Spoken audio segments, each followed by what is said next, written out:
It's time for MacBreak Weekly. Alex Lindsay's here, Andy Anako, Jason Snell. Jason's got the new iMac. He's got the new 16-inch MacBook Pro Max. So we're going to talk about those and how to decide what to buy. The Linux folks found an OS bug that leaves your machine unbootable. We'll talk about why Apple has done the right thing when it comes to processors, but maybe the wrong thing when it comes to AI. All that and more coming up next on MacBreak Weekly. Podcasts you love. From people you trust. This is Twit. This is MacBreak Weekly, episode 894, recorded Tuesday, November 7th, 2023. The Streisand Effect. MacBreak Weekly is brought to you by ZocDoc, the free app where you can find and book appointments online with thousands of top-rated, patient-reviewed physicians and specialists. Filters specifically for the ones who take your insurance are located near you and treat almost any condition. Go to ZocDoc.com/MacBreak and download the ZocDoc app for free. And by ZipRecruiter. Good news, if you're hiring, you've got help. ZipRecruiter. ZipRecruiter works for you to find great candidates fast. Its smart technology identifies qualified candidates for you, and you can invite your top choices to apply. Try it free at ZipRecruiter.com/MacBreak. And by Melissa, the global leader in contact data quality. Bad data is bad business. Make sure your customer contact data is up to date. Get started today with 1,000 records cleaned for free at melissa.com/twit. It's time for MacBreak Weekly, the show where we get together and talk about the latest news from Apple with Mr. Alex Lindsay of OfficeHours.global. Good morning, Alex. Hello, hello. Good to be here. Good to see you. Andy Anako is in the afternoon of the day. It's almost the evening of the day. Yes, this great thing about this daylight savings thing ending. Drinking hour comes an hour earlier than it normally used to. my step grandpa Ray used to say, "Well, the sun's over the yard arm," and that would be the signal to begin drinking. Yard arms are adjustable, though. Yeah, I don't know what time is the sun's over the yard arm. Sounds like maybe that's noon. I don't know exactly what that means, but Ray knew. He knew. And also, hello, Jason Snell, 6 Colors. Hello, Leo. Let's get together. I like that. We're getting together. Just like we do. Together. You know. Yeah. You have reviews. Yeah. Your embargoes have been lifted off your broad shoulders. Free of embargoes. I did not have anything when we talked last week, by the way, because it was still the check was in the mail, but it all arrived. So yeah, I got a green iMac behind me. I got a space black, actually dark gray MacBook Pro with me. You know, I got that all isn't black. You're right. Toys. Yeah, it's dark. I mean, it's darker than space gray. It's Christina just, Warren said she loved black. the keyboard of it. Is it a nice, like how it looked? I mean, I don't know. It's all it does because the keyboard's got the black around it, so you can even more clearly see how it's not black. Yeah. But how much blacker could it be? And the answer is the keyboard not more black. Yeah. The rest of the computer more black, much more black. Yeah. Well, we gotta get Spinal Tap on this one, and maybe they can help us. That's right. There's nothing wrong with being sexy. So you have two things. You have an iMac and a 16-inch MacBook and a 16-inch Max MacBook Pro. Just on the iMac note, I saw that Apple made a statement to. Indeed, they Verge. did. They made a statement to everybody. I got the same statement. The Verge.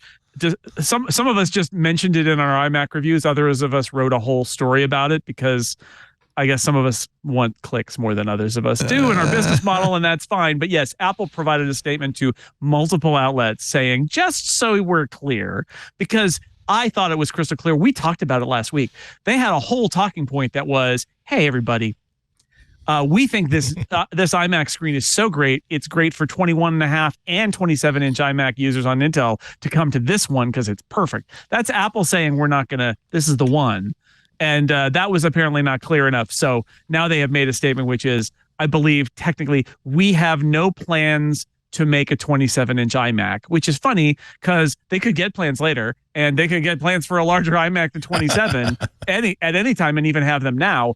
But that's not what they're doing. It's a marketing statement. What they're really, let me translate it for you. What they're saying is, hey, 27-inch iMac owners on Intel who are waiting, thinking that there's going to be an iMac just around the corner of the same size, stop waiting and buy something. That's what they're saying. How cynical are they? Do you think they actually have a 30-inch in the works and they're really being somewhat coy? What I've heard through the grapevine is that in the M1 iMac process, they tried to pencil out the cost of a larger iMac, and they felt it didn't make sense. They felt that the cost and the time to do it, the cost of the panel, what they'd have to sell it for, they didn't think it was worth it. And they legitimately thought 24 fills a lot of use cases. And on top of that, remember, they put the studio display into design and production. And now we have a 27-inch panel in a studio display that will go with any of their systems. And I think I think they're not lying when they say, look, we have options for you. If you want a 27-inch screen, you just buy one of these displays and then attach it to anything you want, a laptop, a Mac Mini, whatever. A lot more sense, because you keep the screen and you upgrade the computer, and that makes a lot more sense. Yeah, it's actually a lot less wasteful. Yeah. And I that's one of the things that, Apple still doesn't, they got rid of target display mode. And it still bugs me that they are committed to the environment, but they make these iMacs that once they are outmoded as computers can't be really retasked as displays. It's frustrating. I would like them to bring that back.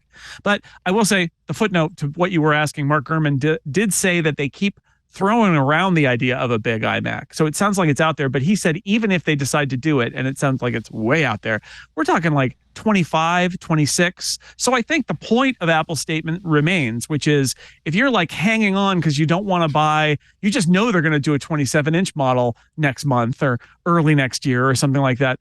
They're not. They're absolutely not going to do that. There's no suggestion anywhere in Apple statements or in the reporting from people like Mark Gurman that there's going to be a bigger iMac anytime until like maybe 25 or 26. And in the meantime, if you want a bigger screen, studio display or some third-party display and a different Apple Silicon computer. You got the Mini, you got the Studio, you got laptops that work great. There's plenty of other options out there other than an all-in-one. So they also, I don't know if you noticed the URL change. This is a thing that some of us nerds look at. Andy probably noticed this. It used to be apple.com/iMac-24, and now it's just apple.com/iMac. Like, oh, wow. There's no 24. It's the iMac. It's the way it is. That's it. I'm sure that they have a lot of data about who's buying what.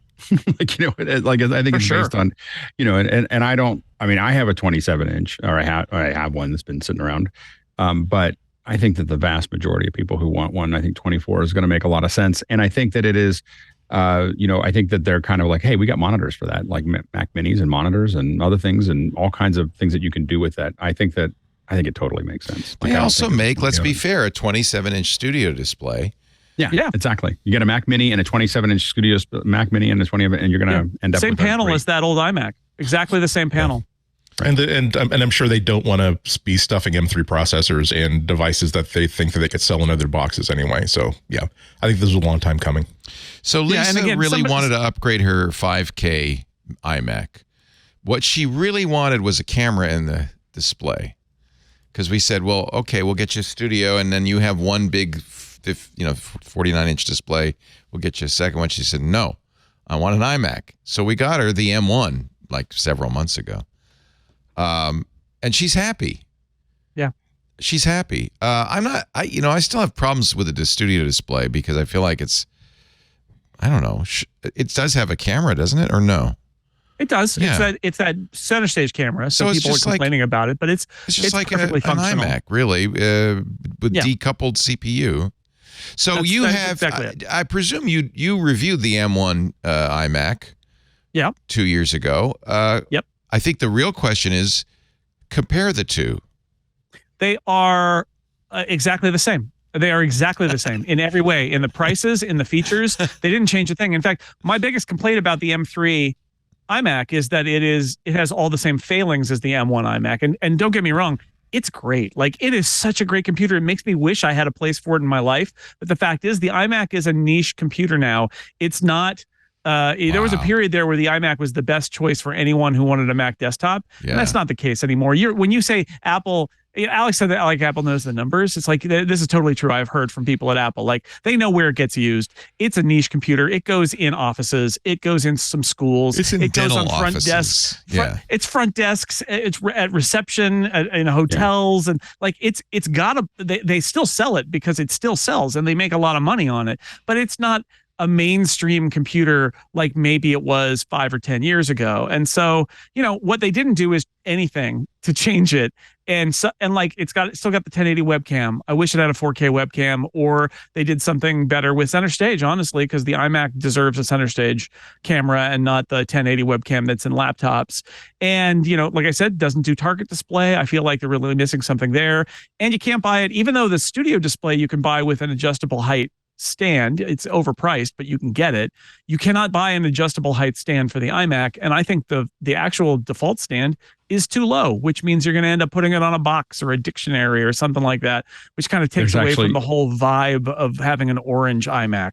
There's actually a thriving business of little stands that they make just for the iMac on Amazon. I have one for my studio display too. It's true. It's just silly that like I realize it would be overpriced, but like they designed that adjustable stand for the studio display. I don't know why, other than that it isn't color matched to the different models. Like I don't know why you wouldn't do a version of that and offer it for the iMac as a $200 upsell because that would be nice. But they changed nothing. All the SKUs are basically the same. There's a low-end one that has the power brick that doesn't have the Ethernet port in it, but you can buy and that one doesn't have a Touch ID keyboard. It's all the same details. I was looking back to my story from 2.5 years ago, and like it's literally the same computer, except it has an M3 in it instead of an M1 now. That's and upgraded Wi-Fi and Bluetooth, but like otherwise it's exactly the same as it was for the same price. And the reality is, I still think that the Mac Mini is a better value. Like if you're doing stuff at home and you're not spending a lot of money, the Mac Mini is just an incredible machine for the price. Especially, it was good. It was like good as glue when it was Intel. When the M series came out, even though this wasn't updated to M3 yet, the Mac Minis are just so. I have a stack of them here, and they're all tied to different things. And the thing is that then I use any monitor I want. If I don't want to spend as much money on the monitor because I'm only using Excel or I'm not doing something with incredible color, like I can just spend a lot less. And for $800, I can have a Mac Mini and a very good 24-inch monitor or 27-inch monitor or whatever size I want. I can put it on an arm and have the monitor somewhere different than the computer is. All those things happen with the Mac Mini. And I think that for the average person, we still got, for my parents-in-law, we still got them an iMac because they know it. It's simple.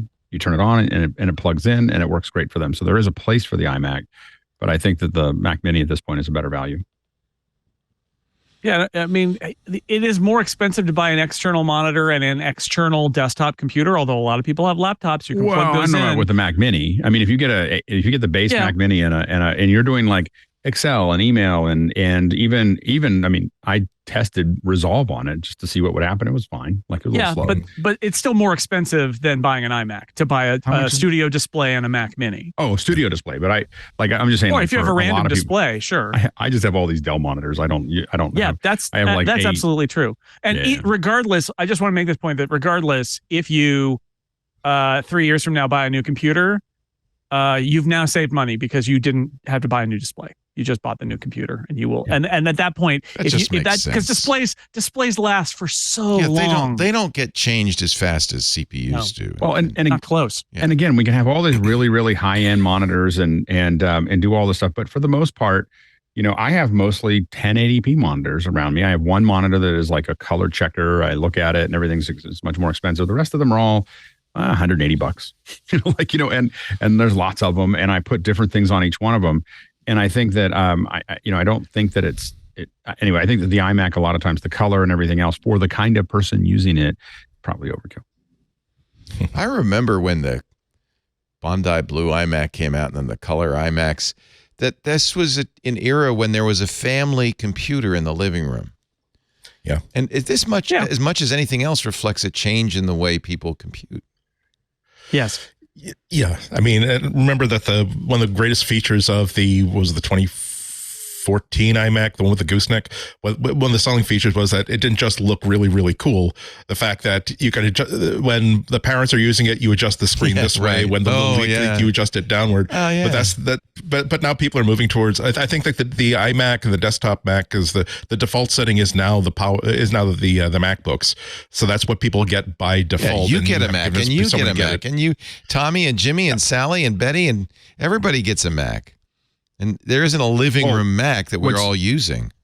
What's interesting is that, like, for my kids, they have grown up literally almost from day one on iPads, and so their entire experience is all iPads. But it's interesting that they don't, like, that's just what they, they have. Say a computing device. You get a device, and you get a device. But I do think that the iPad is at this point for the next generation. What's interesting is the two ends, under 20 and over 60. The iPad is like the perfect thing, and the in between, some of us get more specific. Yeah, with something exciting. It's both a change in the way people use computers and better for Apple because they're going to sell more units of something, and it really is better for everybody to have your own thing, right? So you don't have to push mom out of the way so you can use the computer for. Well, especially that now that so much schooling is done like on individual devices, you can't nudge somebody aside.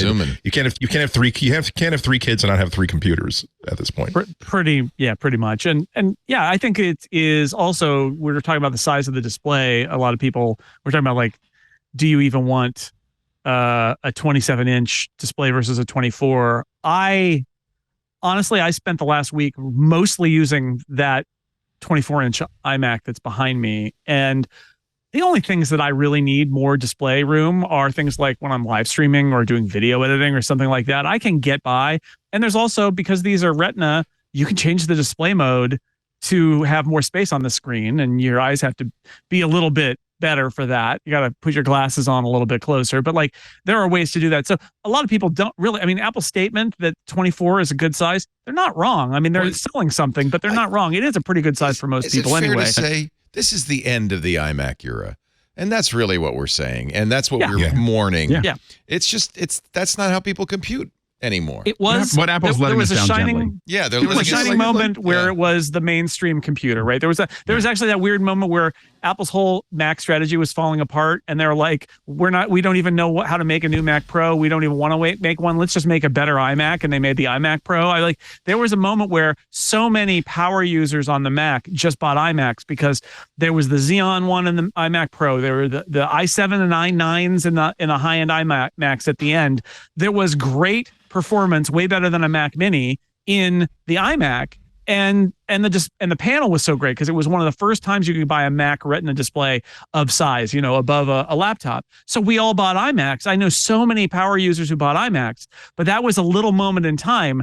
And with Apple Silicon and the Studio display and the variety, like the Mac Studio plus the Mac Mini, Apple is now kind of unraveling that. And it comes at a time when, there are the pro users who might have a desktop. A lot of them are now just using a MacBook Pro or something like that. Apple's own. Yeah, so what's left? Apple's own pictures of the iMac in use are strained. They're uncomfortable. Here, not on the kitchen island. No, that's what you. The kitchen island was like, that's what you use an iPad for. Yeah, iPad. No one's doing this. They're strained. Exactly. So I think, okay, fine, that's fine. It's hard, change is hard, but it's kind of it. This is what Apple's saying essentially when they say no 27-inch. It's over. Kids, get over it. Move on. And when we say over with Apple, it may be another 5 or 10 years of just there's a 24-inch. If you want one, we're going to give you one. And they make a lot of money on the iMac still. They do. Yeah. They do, but they see where it's going, and they prioritize. Like they would, if they were still making what they were making 10 years ago, they would have 2 of them, right? But it's not like that anymore. And we don't keep changing the model. You make more because you're amortizing all those costs, and now it's all paid for, and so now you're just printing money with those things, and there's no reason other than changing the chip or changing a couple of subsystems. If you don't change it, and I bet you the iMac will stay almost exactly the same for 3 to 5 years. This may be the last model that you'll ever see. Like they'll stop making them after they make this one because they've got other fish to fry. By the way, this is also what's happening in the PC world. I mean, this is not just Apple.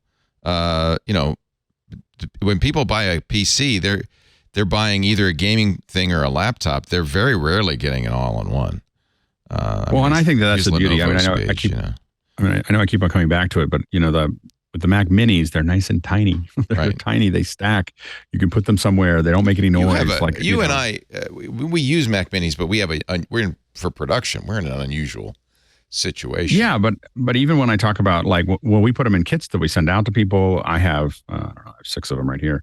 But the thing is they're so inexpensive that they're like glue, and they are really these little machines. And again, I use multiple screens. My eyes aren't good enough to start making everything really tiny anymore. And so I have 1080p screens, and instead of trying to make my screen smaller, like my Mac Studio is connected to 4 screens. I just move. I look over here and I look over there, and I'm so used to it now. When I go traveling and I have one screen, I'm like, how does anyone live this way? Like on one screen, but I think that but left to my own devices, if I was coming and sitting down at a desk every day, I would use and I wasn't doing graphics, I would absolutely use a Mac Mini, because you can define what those are. And again, like for instance, for me, I buy arms, I buy dual arms for my desks. That's all I use. And it's just so nice to grab this monitor and pull it to where I want it and push it back to where I need it, and those are the kind of things that you don't get with all these all-in-ones. I don't even I do have some PCs, and I have little ones, like tiny little ones, like this one here, this little Melee or whatever. But I also have some larger gaming ones, and it's just so hard to deal with. I'm like this huge box that I have to move around and figure out where to put and everything else. And so I really like the compact nature of these, and the amount of power. Again, they were underpowered for a long time. Like the Mac Minis were so underpowered that they were just kind of glue, and now they're like real machines. So I don't know. I had a Mac. I bought the last Mac that came out, and I was very happy with it, but I would never go back. So you have now, Jason, an M3 base model in that iMac. And did they send you an M3 Max in the M3 Max maxed out in the Mac 40 MacBook Pro, GPU Max? Yep, that's the one. That's the 14. So you have opposite ends of the. No, he has a 16. Or 16. I don't have. 16. I don't. Sorry, yeah, I have the 16, and although you can get all the high end in the 14 or the 16, it doesn't matter. Yeah. And this is not the base model, because they wouldn't send that to me, right? I'm a reviewer. They sent me a decently spec'd. But all the iMacs have just M3 base. M3. Just the M3. They have not put an M3. And so Pro the only in spec there as an differences option. are RAM and hard drive, right? Yeah, and I think that there's a binned core or binned GPU in that, but yeah. So I guess the reason I'm asking is there seems to be a much broader gulf between the M3 Max and the M3 base model than there was in M1 and M2. Yes, although I would say it's even with the Pro. Like the Max, is a lot faster than its predecessors, in a way that the Pro, based on some early benchmarks that we've seen, and the low end M3 are. That there seems to be that the Max is where Apple really kind of put their foot on the floor. There are more decoders, there are more encoders, there are more GPU cores. The cores are more optimized. Like that's the place where it feels like you compare. So like I've got a Mac Mini with an M1 Max in it, and the M3 Max is so much faster than the M1 Max that it makes me really sad about my amazing M1 Max Mac Studio. But I have an M1 Mac Studio as well. And so you're telling me I'm going to be sad? I think that's the place where it's going to hurt. I think it's the first time where somebody buying a Mac with Apple Silicon in it is going to feel like a little pain to buy a new Apple Silicon chip is M1 Max users and the M3 Max. But it all depends on what you're doing with it. I had that moment where I was running a Whisper, Whisper AI speech to text transcription. And I was wondering on my Mac Studio, and I was wondering why it was so slow. I was like, "What was it slow before? Why was it slow?" And then I realized, the last 2 of these I did on the MacBook Pro with the M3 Max, and I had that moment where I thought, "Oh no, I felt how slow it is." My M1 Max now feels slower. I have been saying how fast I felt like my M1 Max was, and how I will never need anything more. and that's the truth. The truth is the real upgrades are coming from Intel. More like, more than half of the Mac user base is still on Intel, right? Like there are a lot of upgraders to be brought over. But if you're somebody who is, and this is what I always say about like, should you upgrade? If you're somebody whose job it is to do stuff that requires the most computing power possible, because you're doing an encode, or you're doing an AI translation, or whatever it is, one of those things, or you're a developer and you're waiting for Xcode. And if you get a faster computer, you're waiting for less time and working for more time, you'll know who you are, and the M3 Max is totally for you. But for most people, like even for me, I mean, the truth is I have an M2 MacBook Air that I work on a lot of the time, and I can do my entire job on that too. The only place where it is behind the M1 Max is that some of those tasks that on the one computer take 4 minutes, on the other computer take 10 minutes. Right. And you're just like, all right, I guess I'll wait, because that's the price I pay for being on a MacBook Air instead of a Mac Studio. One thing I did think was interesting is the M3 Max on the MacBook Pro isn't that much faster than an M1 Ultra. I mean, when you get the highest M1, the M1 Ultra, these are Andrew Cunningham's benchmarks. You did quite a few too. I don't want to, but he has a team, I'm sure, and so they do a lot of testing. And the Ultra actually is not so bad on the Mac Studio, the M1 Ultra. Yeah, and that it varies. It varies though, because like there's a new Cinebench test. I've been using Cinebench for a long time. It very clearly uses ray tracing and mesh shading. And, there you go. And it's like 200% faster. Right. Like it's bananas, and that's like perfectly crafted for the changes that Apple made. But otherwise you're getting those kind of like, whatever. It's the usual chip generation, 15-20%, depending on what you're measuring, kind of efficiency. It's just there's more happening. The more performance cores and GPU cores means that the Max is separating itself, because they poured in all of those extra performance cores. Right. And it feels as if the Mac Pro is really now an orphan. I don't know. I mean, the Mac Pro,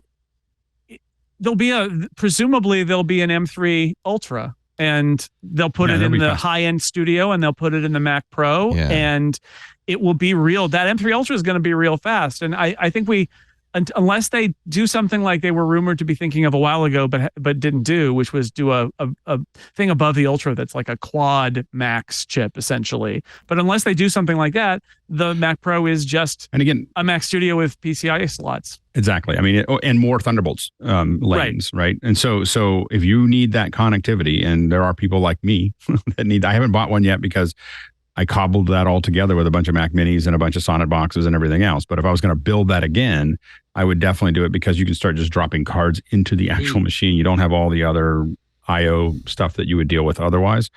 And so I do think that there are people who, especially if you're a video professional, or you have things that require audio professional, video professional, you need processor cards, you need those, you need the extra lanes of Thunderbolt.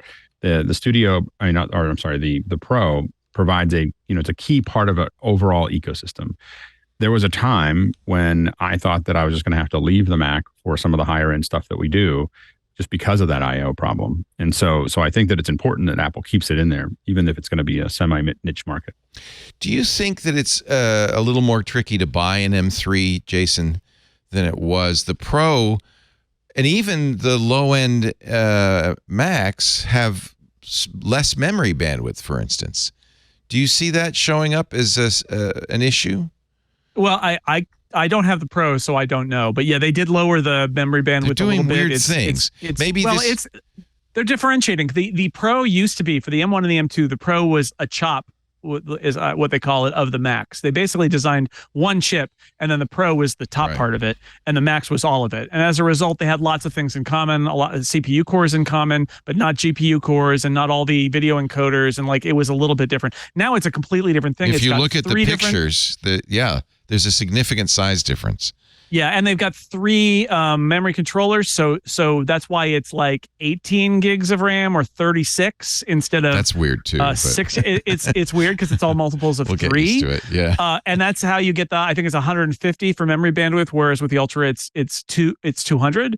And that's differentiation. It sounds like the the whole idea here is most people don't need the power of the Macs, and they are going to buy the Pro anyway. Right. And the people who absolutely need the power of the Macs, that's the one where Apple's like, okay, we spared no expense. You could cue the Richard Kiley voice. We spared no expense, and here it is.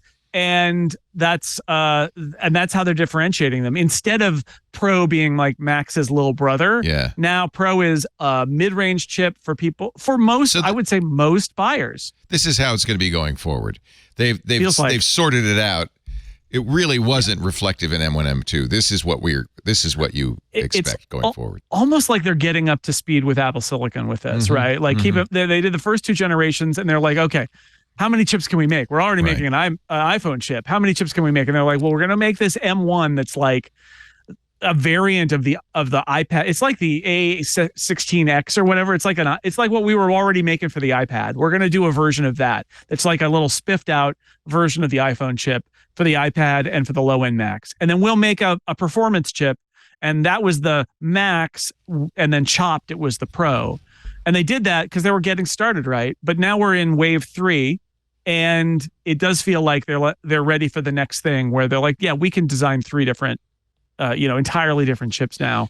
In fact, in some ways, the Pro looks, it's definitely in between, right? It looks a little bit like the M3 in some ways, and like the M3 Max in other ways. It's just it's a mid range. They've gone good, better, best on us again. So let me reframe it then, because Andrew Cunningham says it's the least straightforward generation. It isn't. It's just that we had expectations based on M1 and M2, and we have to rethink our expectations because this is what it's really going to be. And actually, if you understand that, then it's a little easier, frankly, to see what you want in M3 and M3 Pro and M3 Max, right? Or am I wrong? Yeah.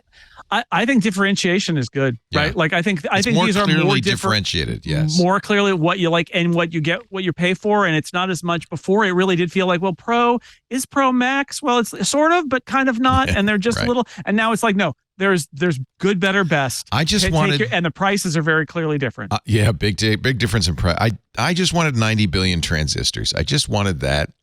Christina Warren was on Twitter on Sunday, and we both looked at each other and she said, yeah, I really should just buy a Chromebook. But, and I said, yeah, I'm browsing the web and answering email, but I want a Max. It's bragging rights, totally. Then there are people like Alex who will really use all the horsepower and then some. But it's interesting as we do more things with AI. I was really interested to watch yesterday. Jason Howell and Jeff Jarvis did the OpenAI keynote at their dev conference. What a bunch of announcements. More and more we're going to be running AI models on our machines and having powerful NPUs.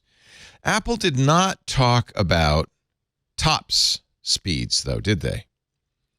They didn't do tops. They didn't do flops. They didn't do, right? Like they are very focused on sort of like human scale things for marketing. But as we do more and more AI, TOPS are what matters. Total operations per second. Well, right. But it's not that they don't have it. It's that it's not a core part of their marketing. Yeah, they do have it. And I guess we'll find out at some point what we're talking about. So I guess my point is that some of us, you're doing Whisper AI. Now, that's a very heavy AI task.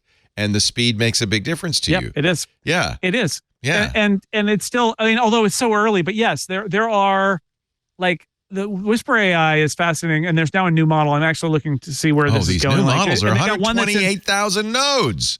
So Whisper, like it's got a version that's in Python, but then there's also a version that this guy's done that he ported to C, so it runs really fast there. And then like that guy is trying to get it to work on OpenCL, but they're also trying to get it to work on Neural Engine.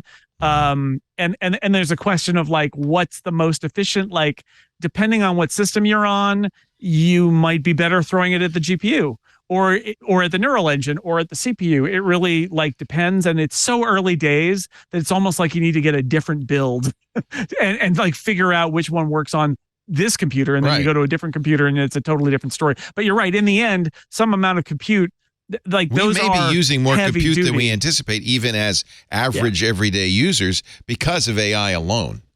Every single thing that I cite as being a reason why I have a Mac Studio with an M1 Max is is ML based, right? Because I bought it for like Isotope, which is an audio plugin that does de-reverb and denoise. And the de-reverb is a machine learning model that's pulling echo out of a room.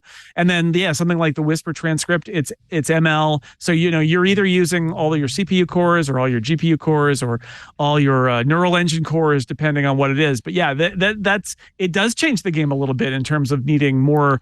If you're going to work on your computer and not in the cloud, you're going to need more. Everybody likes to say grunt now. You're going to need more grunt on the desktop. And Alex, not a lot of people do photogrammetry, but as Vision Pro comes out and more people want to do things with 3D models, maybe that's going to become more commonplace. So we are using more horsepower. I wouldn't have thought this, but we are using more horsepower. We need more horsepower. When you're processing some of the images, when you start shooting 48 megapixel images with your iPhone, big images, things big start, video. And big video. I mean, you're shooting, 4K. I mean, if you attach a hard drive now to your iPhone 15, you can now capture 4K 60, and that's just a lot of data. It's in ProRes, and that's going to be a lot of data. It's going to fill up your drives, but it's also going to be something that when you want to edit it, you need to really have a lot of drive speed. You need to have, a lot of stuff there. So I think that it is. There is a place where that's going to pressure it. And I think that Apple has to keep on, part of it is keeping everybody in the corral. I think that that's the issue, is that the Pro and the Studio and the Pro, keep the pros using Mac stuff at the high end or at the higher end. There's still stuff above that we need to use other machines for, but in the scary fast event, though, Apple pinpointed new kinds of pros. It's not the pros that we've been talking about all along with Logic and Final Cut. I mean, it's imaging, people doing radiology and things. There's all kinds of pros, medical imaging. Yeah, absolutely. And all of those take a lot of, you have a lot of people sitting around waiting to look at how that process is going to work. Those heavy math, a lot of those things are things that are very and it's something that Apple actually, really did well for a long time. And then kind of went through a kind of a middle space where a lot of people started moving to PCs because they just needed more power. And I think that there is a really interesting intersection still with the fact that the CPU and the GPU are sharing the RAM, that there are some of those computations are going to be easier to do on a Mac than almost anywhere else. Because of that, you can put an enormous amount of RAM and then hand it to the video processor. Talk to me about memory bandwidth. So the M3 base model is 100 gigabytes per second. The M3 Pro is 150 gigabytes per second. And there's two flavors of M3 Max. One does 300 gigabytes a second. One does 400 gigabytes a second. This is the first time, by the way, the Max has been, at two different speeds. Who needs that, and how much do we need? Can we even know ahead of time what we're going to need? It's not like we're just still doing browsing and word processing. It's things that are memory intensive. And what I mean by that is that you have to hold the things that don't need that are things that don't require a lot of things to be held in RAM. So if I had a lot of RAM, memory bandwidth is less important? If you actually, if you have a lot of RAM, you probably need a lot of memory bandwidth, because it means if you get a lot of RAM, you're going to be moving things on and off of that RAM you're going to be moving more things into RAM and then pulling them back. So you probably, and it matters in both cases, but the bottom line is if you have a lot of RAM, you're moving a lot of things into RAM, you're working with those things in RAM, and the faster that is, the faster your overall process is going to get. This is not quite related to RAM, but like one of the things we know, like when we do compression, like if I'm compressing a video, I know that a huge portion of the compression time is actually my drive speed. It's not like if you're compressing a file, you think, oh, I don't need to worry about it because I'm compressing it, and you go, let's say, to a spinning drive, which no one should use at this point. But you're going to a spinning drive, it's really going to be, your compression time is going to take a long time just from the write. And so having those read and writes happening at a very, very high speed means that you're getting through that. Sometimes and a lot of times you have to look at it, but sometimes your CPU and your GPU, especially your GPU, are being throttled by how fast the data can come to them from the RAM. So the speed of the RAM makes a big difference. I think my main point here is that we don't yet know what a normal user needs, because the definition of normal has changed. Yeah, and also I'm not even sure that Apple's really going to be prioritizing these pro level models in the future, like particularly in a lot of the comments that came in through the Q&A during the earnings call last week. We'll be talking about like the earnings call later. That's next.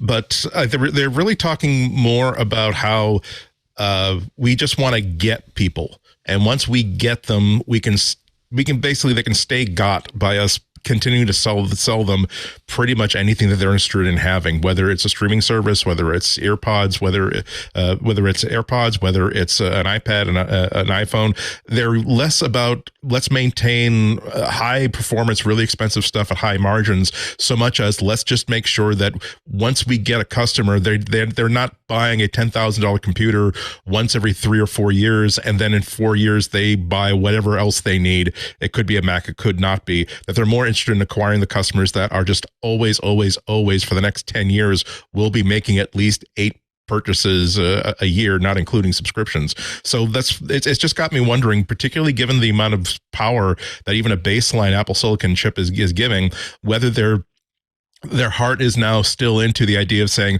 we are interested in selling super high performance machines that you can't get elsewhere. We are interested that we want the NOAA to do their weather models on Apple Silicon. We are interested in on making laptops. Sure that, no, but I'm saying, but yes, but they even, I mean, look at the speed of these things.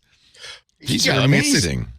It's certainly up there, but again, we're looking at things that are still like high end consumer, maybe like they can be aspirational consumer, as opposed to, I mean, just think about how things were just 5 years ago, where I've got a rendering station that's got 51 Xeon processors and requires its own fusion reactor in order to power it, because no grid can possibly do all this GPU performance that this thing is capable of.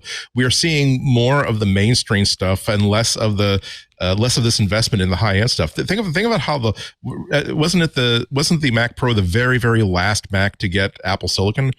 And they could have found, if they felt, I feel as though if they felt as though these really impressive, you cannot get a faster machine like this, the people who are at the top layer of elegance of number crunching want a machine like this. If that were a really, really big point of pride or point of commercial import for them, they would have found a way to say, we're gonna make sure that the first Max processors, we're gonna have a gang of 12 of them, we're gonna have a gang of 16 of them. We will make sure you can do a BTO of this, so we'll kick the butt of anything else that's on the planet. And they didn't do that. They waited until they had, okay, we can do a rational version of the Mac Pro by waiting until we have this silicon ready. So I'm just wondering. I still think it's, go ahead.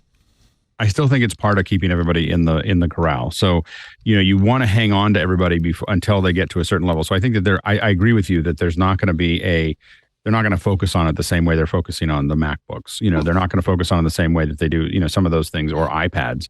But I think that the Studio and the Pro keep pros, and again, it keeps people if people see a lot of people using PCs at the higher end, or people talk about it all the time, well, I can't use a Mac for that.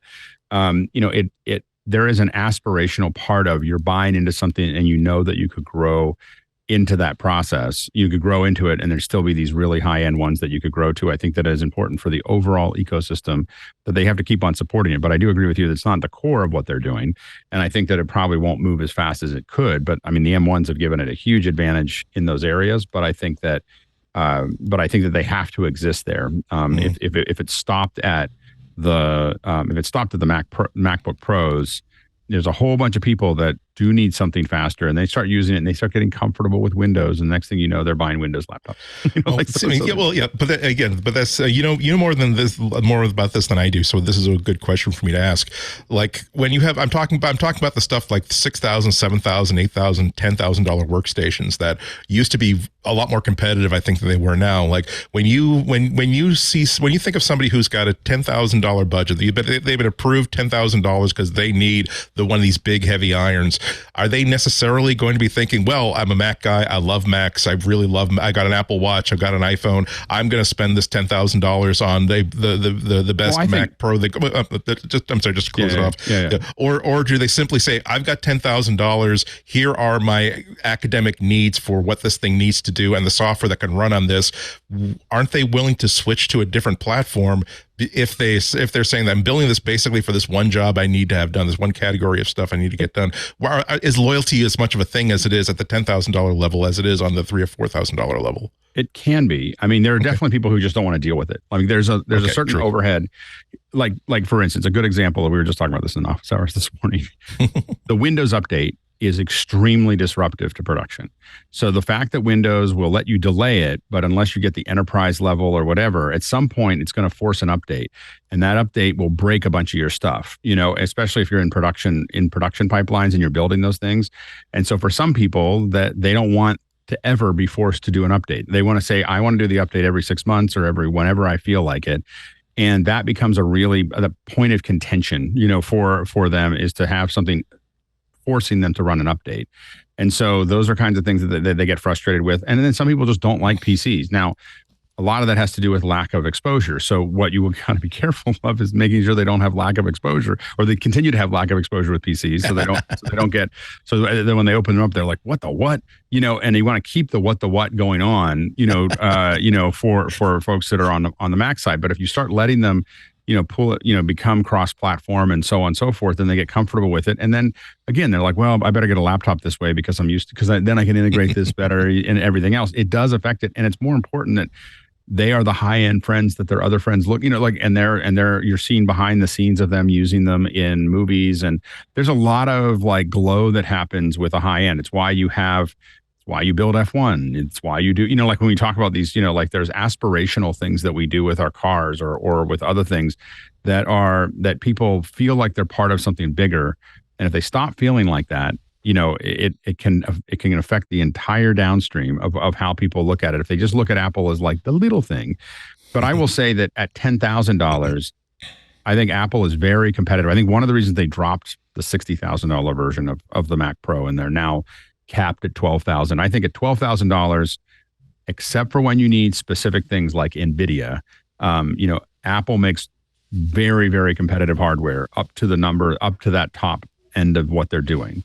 And then when you go over that, I don't think Apple was very competitive. They don't care, probably, right? That's a very tiny market. That's a really small market, and that's a really esoteric market. I got to point out though that laptop that Jason Snell has in his hand sells for $7,200. It is not. It's a high-end laptop. Let's take a break. I want to take a break because I want to find out how black you can get for $7,200. But we got a great panel to talk about this. Jason Snell has the new iMac and the new high-end MacBook Pro in his hands. We'll talk more about that. Apple's earnings came out. What can we glean from that? One of the ways Apple's improving earnings is by raising prices and all the things. We'll talk about that. Alex Lindsay's here, Andy Anako. Our show today brought to you by ZocDoc. You know that feeling you get when you finally find the thing you've been searching for on the internet. You spend hours researching. You read all the reviews, right? Thousands of them.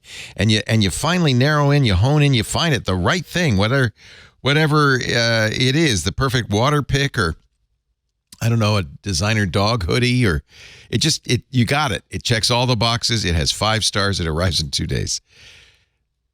You could do that with a hoodie. You can't do it with a doctor, can you? And really, shouldn't you be able to? If you want to see a good doctor, why should it take forever to get an appointment? And how would you know they're good? It's kind of throwing darts against a dartboard unless you're using ZocDoc, a place to find and book great doctors with real reviews by real patients, and many appointments within 24 hours. ZocDoc is a free app where you can find amazing doctors and book appointments online. Booking appointments with thousands of top-rated, patient-reviewed doctors and specialists. You can filter specifically for the ones who, for instance, take your insurance or are located near you and treat almost any condition you're searching for. They have chiropractors, dentists, MDs, of course. These docs all have verified reviews from actual patients, not bots. And the average wait time to see a doctor on ZocDoc between 24 and 48 hours, which is nice because if you're not feeling great, you don't want to book something in April. You can even score some same-day appointments with some of them. Once you find the doctor you want, you can book them immediately with just a few app taps and no more waiting awkwardly on hold with the receptionist. And best of all, ZocDoc is free. Go to ZocDoc.com/MacBreak to get a link to download the app for free. I know you can go to the store and get it, but then we won't get credit. So please, if you will, go to the website, ZocDoc.com/MacBreak. Find and book a top-rated doctor today. ZocDoc. ZocDoc.com/MacBreak. I've used it for a couple of things. I use it for family members. I was looking for a gerontologist for my mom. But people who specialize in geriatric medicine are few and far between. Found a great one with great reviews. ZocDoc. Thank you, ZocDoc. Let's see how it's not that black. So I'm wearing a black blazer in honor of your black MacBook. It's not that black. Let me hold up my sleeve to the MacBook.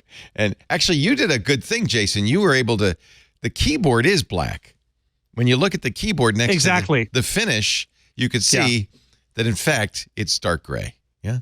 Yeah, because it's a black background on the keyboard. Yeah. Isn't that nice? Yeah.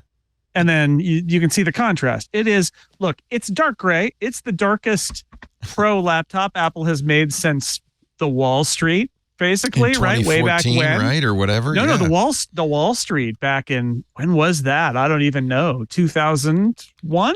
2000?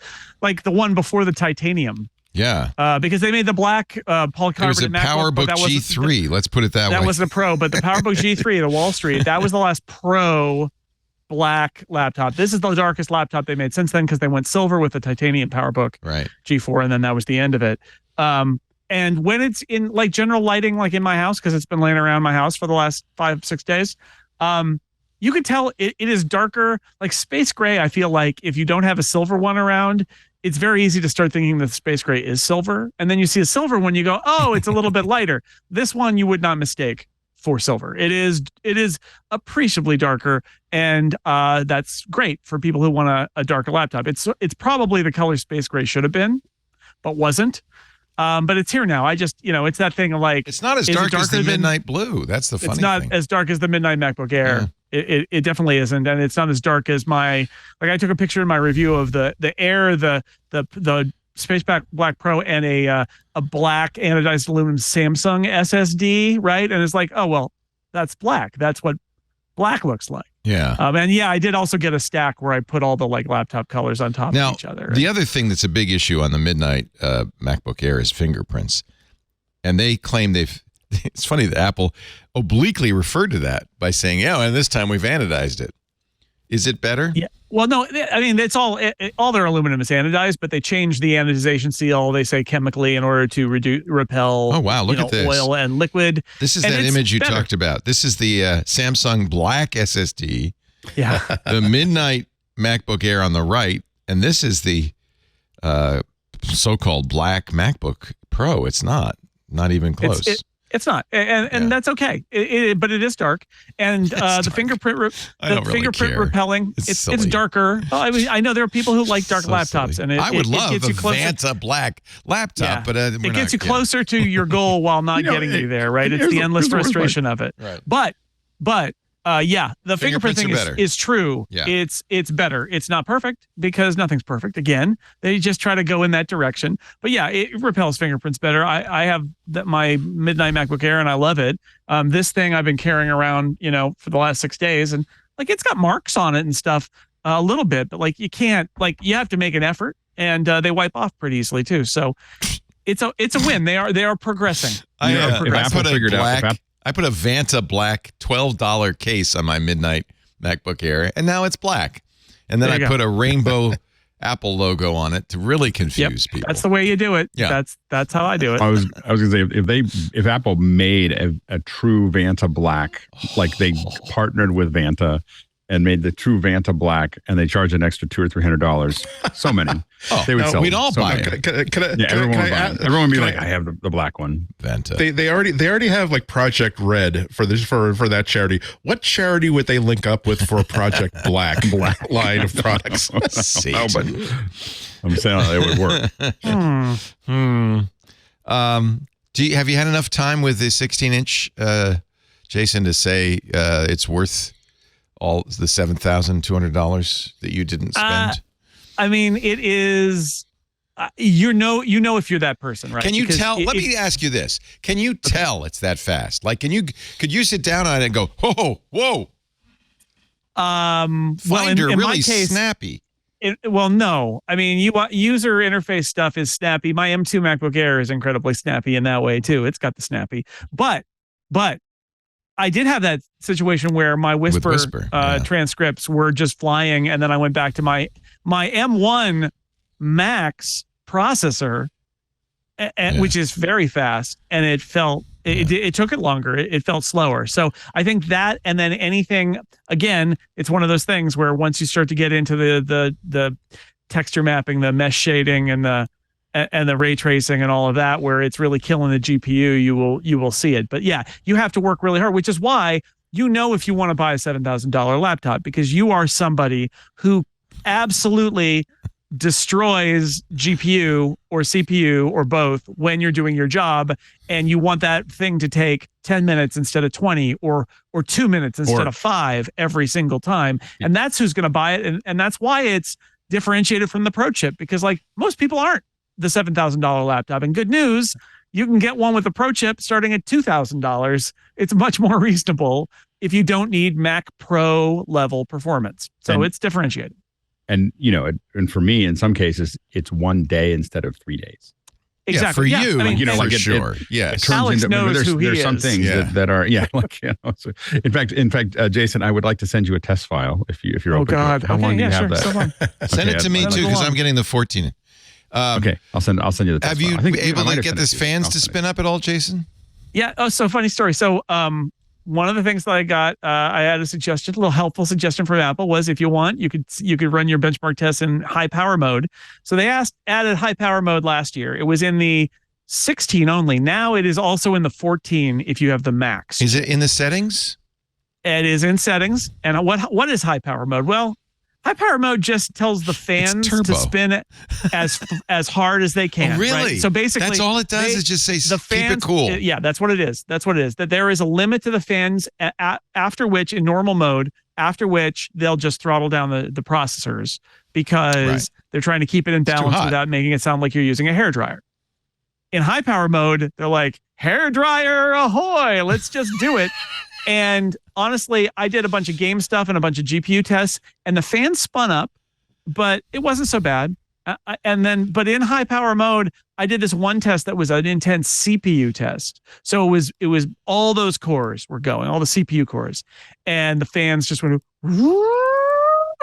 and up they went into high power mode, and then it was noisy. But I don't know. Your mileage may vary. I have heard from some people who say that on if you play games long enough, the fans are going to go, and they're annoyed by it. The fans exist to let computers run hot. That's just how it is. But I only got the wild fan noise by turning on high power mode and doing, like I said, a CPU based test, because I think for whatever reason, the GPUs run hot, right? But in this case, I think it was that tightly packed bunch of CPU cores that were really throwing off the heat. You also have 40 GPUs on there. So it can spread the load pretty well. It's hard to fill them up. And in history, I'd say with Apple Silicon, what I've learned over the course of testing a bunch of Apple Silicon systems is the fans really come into play when there's something that is hitting everything, right? Something that is really pushing the GPUs and the CPUs, because usually the cooling can keep up with one or the other. But once you're like hammering both of them, then that's when it starts to get real hot, and that's when high power mode will make your ears sad, but your computer fast. So. Yeah. Did you have to plug it in to get a different performance, or does it matter? No. Apple prides themselves on, you can set high power mode to be in battery or plugged in and change its behavior, but everything that you can do plugged in, you can do in battery. And that's just an Apple philosophy. That's why they have those charts. They brag about it, that they don't enable higher performance characteristics when you're plugged in. You can do everything on battery that you can do when you're plugged in. Okay. I think we have, is there anything more to say about either the iMac or the MacBook Pro? What are we looking for? What benchmarks or reports will we be looking for before we make our decisions on this hardware? What is going to put you over the top? And actually, I'm asking the IOC this as well as you guys. What are you looking at? You got to look at my review. That's very important. For sure. Sixcolors.com. Yeah. And I want to see what the Pro numbers look like from somebody who got a Pro system, because the Pro chip is going to be what most people, I think, buy in a MacBook Pro, and your reviewers didn't get thousands it, so less, far as I knew. Yeah. And isn't it interesting? That's the one that almost everybody's going to buy. They didn't send it to reviewers. They only sent the high-end Maxes. You said somebody got it. They show the biggest. The Verge got a low end one, and then I got the low end, M3 because I got an iMac. But the Pro, I think those numbers are going to be the least impressive, right? Because it's actually got fewer performance cores, and even though it's going to pick up something based on the die shrink and the generational improvements, it's going to not blow you away. And what review systems does Apple send out to reviewers? The ones that'll blow you away, right? That's because it makes them look the best, and that's what they want to do. So I want to see that Pro system and see what the quirks of that are. And then, honestly, the thing that excites me the most is if you're not in the market for a new MacBook Pro, think about this. If you're in the market for a new Mac next year, that the performance profile of that iMac over my shoulder, that's also the performance profile of the M3 MacBook Air. It's the performance profile of the M3 Mac Mini. Right, because all these chips are basically the same. So that's a thing to potentially get excited about. Is what does your next MacBook Air look like? You'll save about $800 by getting a Pro instead of a Max. That's the differential in the chip. You'll also be able to pick it up today. Those Pros are not selling out, whereas a Max. Lesson of being patient. Well, the Max shipping was delayed. They actually announced that the Max weren't going to ship right away because they were 22nd right now. Yeah, they're pushed out. So you never know. I mean, that could be that there aren't very many of them, or it could be the demand is high. We just don't. There's no way of knowing that. No, they made the announcement. So they said it was in the delay was in the announcement. Yeah. So they don't have them. Is the answer. Or they didn't have them in volume enough to say these will be shipping next week. They said these will be shipping later in November. Probably a question of yields at TSMC for that. Gotta be. Yeah. We can only make so many. They get a lot of flawed chips. But I can go right down to our local Apple store and pick up a Pro right now. Let me see if I do a BTO.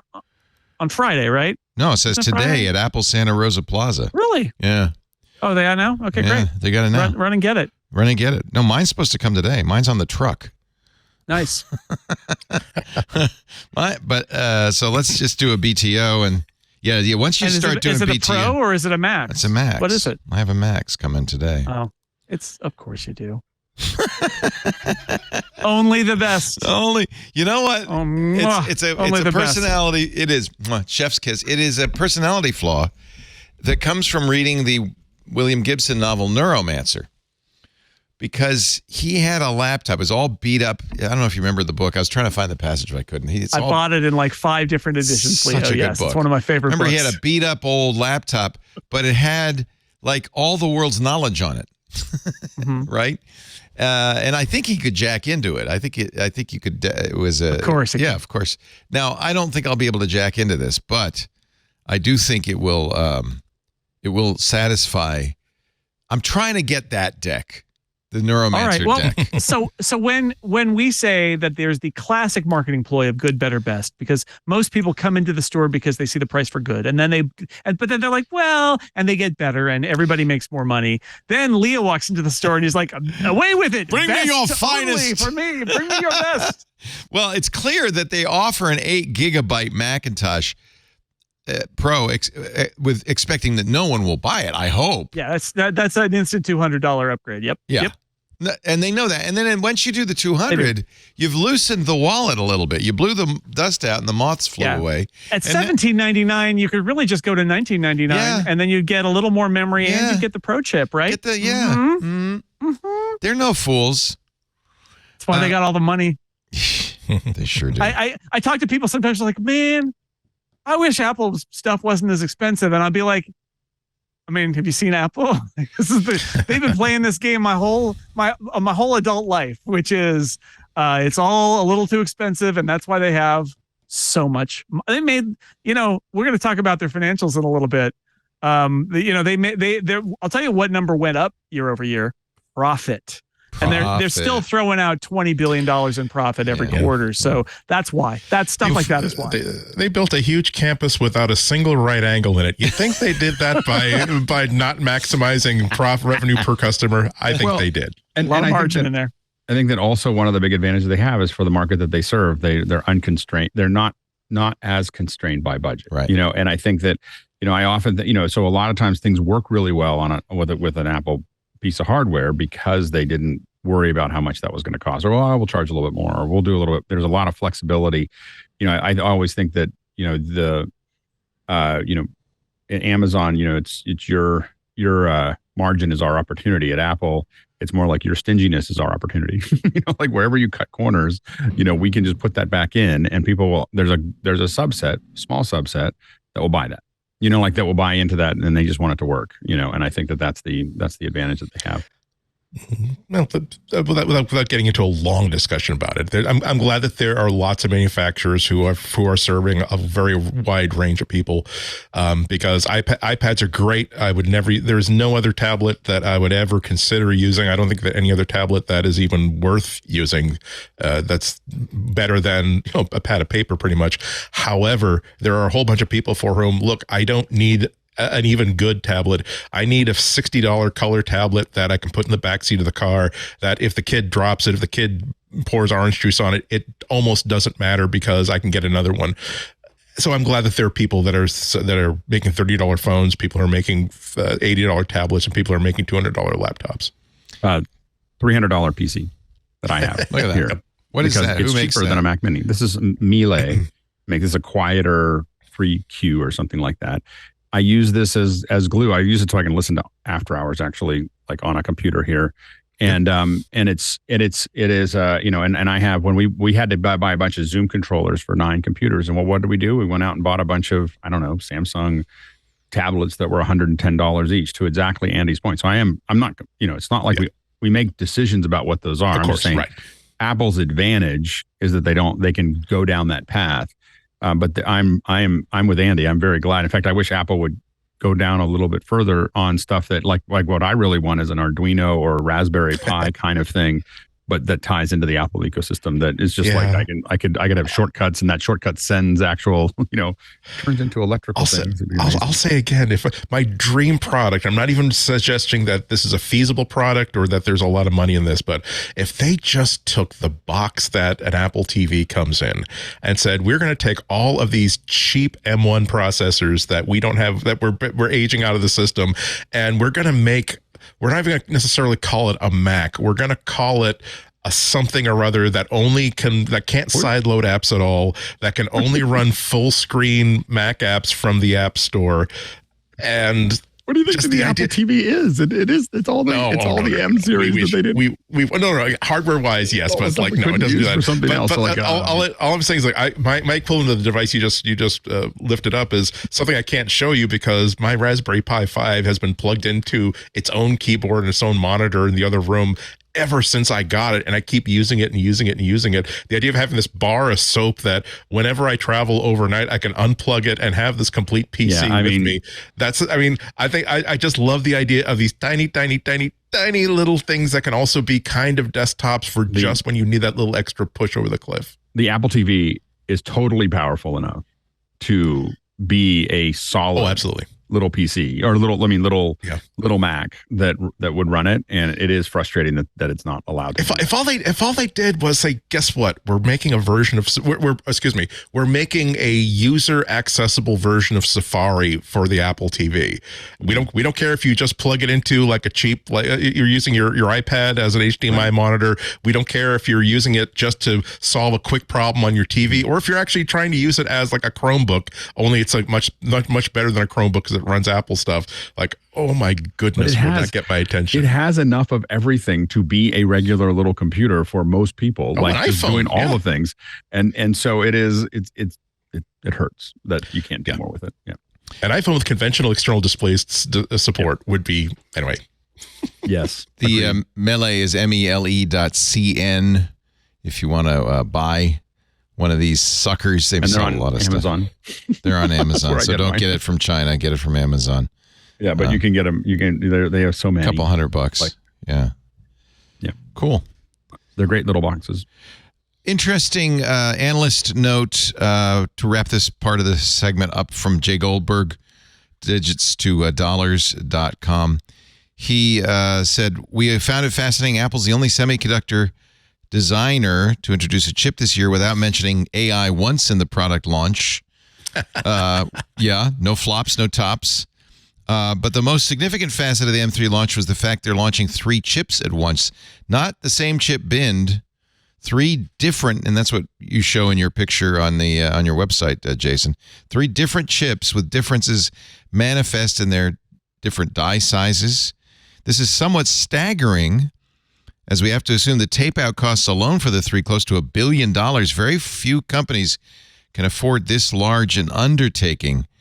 And they say this is interesting because historically, one of the advantages that merchant silicon firms like Intel and Qualcomm enjoy versus internal silicon like Apple's is the merchant firms usually have larger R&D budgets for developing the products because they can amortize them over multiple customers. Apple has flipped that equation on its head. They are outspending the merchant vendors because of the large profit pool they enjoy in mobiles and PCs. There are almost no other companies in the world that can afford to do this. I mean, compare them to Dell or HP or Asus or Lenovo. They can't. In short, the PC market is likely to remain split for a long time to come, with Apple continuing to capture the bulk of segment profitability. In fact, conditions are likely to worsen for the merchant vendors as the new entrants to the market are likely to create price pressures for CPUs. You're seeing NVIDIA and AMD both announced they're going to do ARM chips. And I think that one of the important things is the ecosystem that Apple is building with an iPhone that shoots ProRes that, eventually what you start getting to is, well, if I'm going to shoot the birthday party, I might want to do something with it later. And then I have to do all this stuff. But it's driving people to buy that their new computer matters. Whereas people checking email and doing Excel and doing, basic web surfing and everything else, that PC that they bought in 2015 is probably as fast as they need it for the next decade. Right. Whereas if they're starting to do more audio video and they're doing all these other things with their home videos and with their school videos and everything else, it drives more sales than otherwise. Yeah, there was a great one of Tim Cook's best lines from their earnings call had to do with it. He was during the Q&A, he was asked about Apple Silicon, basically asking that, is this a strategic move, meaning that you like to have Apple likes to build everything themselves, design everything as one package, or is it an economic move in that they can save a lot of money by doing this? And he said, essentially saying, well, lots of stuff we can build now that we couldn't build before, but the money quote is I am happier today than I was yesterday, than I was last week, that we made the transition that we've made, and I see that benefit every day. No kidding. Happier today than I was yesterday than I was last week. Yes. That is a giddy thing from a CEO. It was a brilliant strategic move. There's just no question about it. Brilliant. And really hard. Is we have to climb 3 Mount Everests over the next decade. But we're going to do that. And it has really paid off. There's no other company that could just say, quick, get us that, right? You can't. Yeah. It is a many, we say years long with the M3, but consider back to the iPhone chips, right? They had a decade plus run up to get to this point. And at this point, their battle is with Qualcomm. And Qualcomm, they made their announcement of their chips that were look, we're as good as the M2 and we'll ship middle of next year. And then M3 is announced the next week, which was maybe a little on purpose. And but it's fascinating because Qualcomm has to serve clients, right? So they have to make some decisions that are not Apple just builds chips they know exactly what devices are getting each one of those chips when they make it. And Qualcomm has to serve clients. So they're playing a different game. It's a challenge for Qualcomm to build the chip right. And then it's a challenge because there's this whole question about is the PC market going to embrace ARM or Absolutely. Are they going to end up just being and is there a PC market in the future? And is there even a PC market? Yeah. And the issue is that, again, it's hard enough to get different departments to talk to each other and to agree on what should happen next. having multiple companies trying to do what Apple's doing all under one house is going to be very hard. Like it is. Oh, it's a huge moat. They're all like, Apple's got hey, a we're all going to work moat. together. We're all working together, and we're going to figure this out. And Microsoft's going to do this part, and Intel's going to do this part. But those companies have a hard time agreeing with each other inside of their own company, let alone agreeing with another company on the direction. And all of them have valid reasons that they're right. It's not that they're very smart people. It's just they're not going to agree on that, and it drags out. And as it drags out, Apple just keeps chunking down the path, and that's the thing that they're going to have trouble with. Huge advantage. We often complain about how there are good things and bad things about the amount of control that Apple can exert over everything, over its developers, over its users, over everything. But one of them is that when they make a decision, that decision can stick.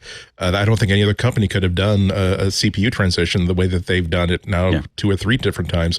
It really is like democracy is great, but get 6 people together and try to decide what restaurant you're going to, versus when it's mom and the kids, mom says, hi, we're going to the Outback Steakhouse. But mom, we're going to the Outback Steakhouse, or you can stay home and not eat. Like, okay, we're going to the Outback Steakhouse. I get, yay, bloomin' onion. Yeah. Our show today, we're going to take a little break, come back. We will talk about the quarterly results. You'll have an opportunity to weigh in more on this in just a second. Our show today brought to you by ZipRecruiter. A lot of people make this show happen. We thank everybody from Jammer B and John Ashley and Benito, and we got a great team. It takes a team of people to do what we do, just like it might take a solid team to make your business successful. And when it comes to hiring, I think it's really important to remember you're building your company. These are the building blocks that make or break a company. If you're hiring, how do you find the best people for your team? You should do what we do. Use ZipRecruiter. Right now, you could try it free at ZipRecruiter.com/MacBreak. Now, here's why you'll be glad you use ZipRecruiter. And I say this from experience. First of all, their matching technology is amazing. ZipRecruiter uses smart technology to scan thousands of resumes to find the most qualified people for your job. And then you'll get great match notifications. ZipRecruiter lets the most qualified people for your job know they're a great match for the job, encourages them to apply, and you can invite to apply. You can use this feature to easily send a personal invite to apply to the top candidates. And what's great about that, you jump right ahead of the line. Good people, there's a lot of competition to get them, but they love it when you invite them personally to apply. They're much more likely to apply and take the job too. See why so many business owners and hiring managers and us, frankly, are thankful for ZipRecruiter. 4 out of 5 employers who post on ZipRecruiter get a quality candidate within the first day. I would be very grateful if you could go to this special web address, let them know you heard it here, ZipRecruiter.com/MacBreak. You can try it for free. ZipRecruiter.com/MacBreak. ZipRecruiter, the smartest way to hire. Thank you, ZipRecruiter, for supporting MacBreak Weekly. And, of course, you support us when you go to that address, ZipRecruiter.com/MacBreak. So one of the things I did note is that Mac sales were down quite a bit for Apple last quarter. But all in all, was it a good quarter? How do you characterize it, Andy? You listen to the earnings call.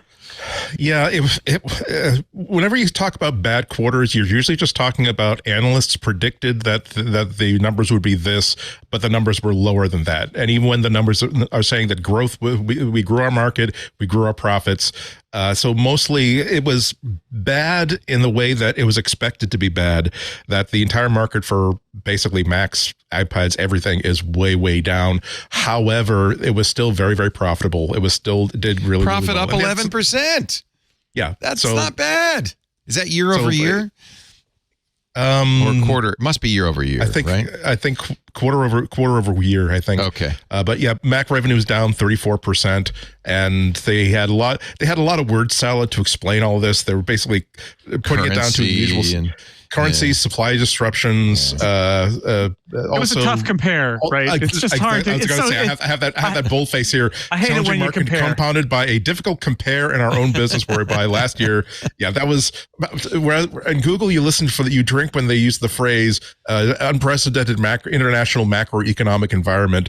And Apple calls you basically drink when they say difficult compare.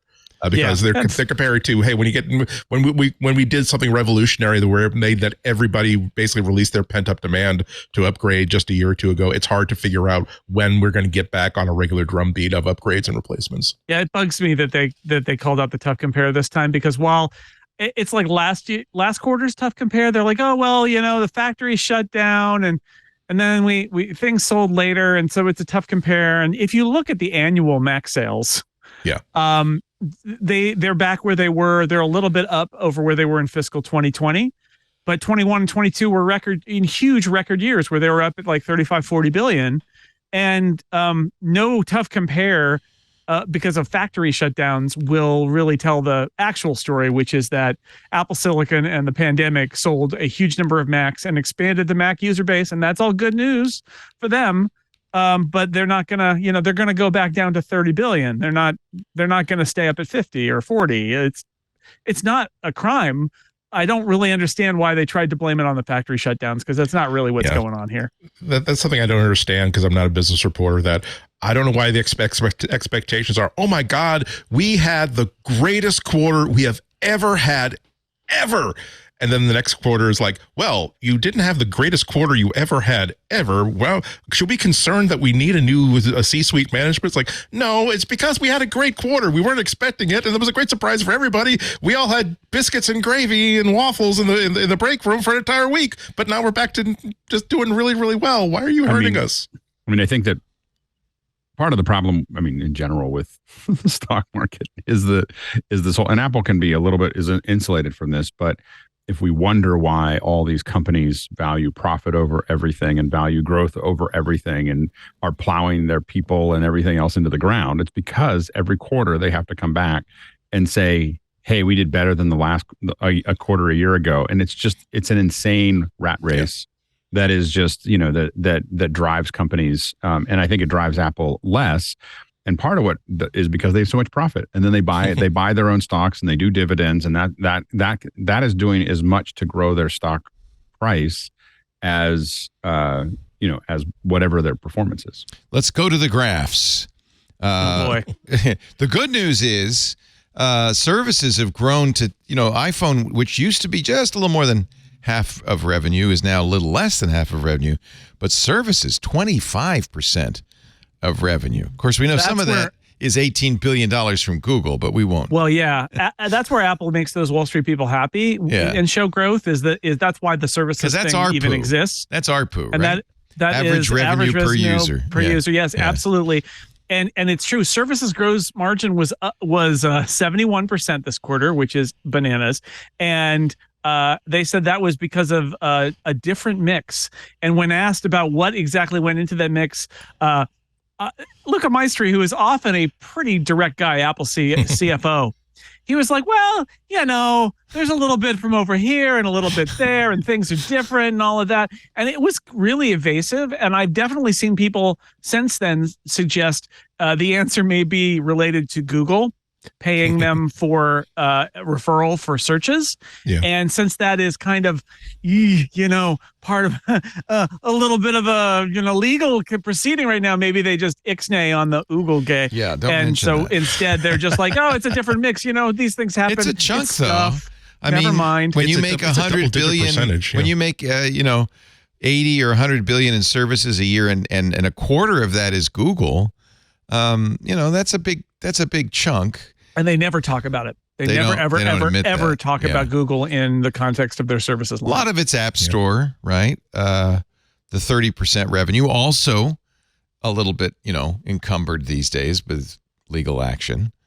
So I can see why they don't want to really break down what services is. During the call, both the prepared statements and the Q&A, there are a lot of what they're talking about services was its value in creating an active customer base for their ecosystem, where they say we have an installed base of customers that continues to grow at a very nice pace, and the engagement in our ecosystem continues to grow. So a lot of what they're trying to at least communicate is that it's not just here's someone who bought an iPhone, here's somebody who bought a Mac, here's someone who signed up for Apple TV Plus.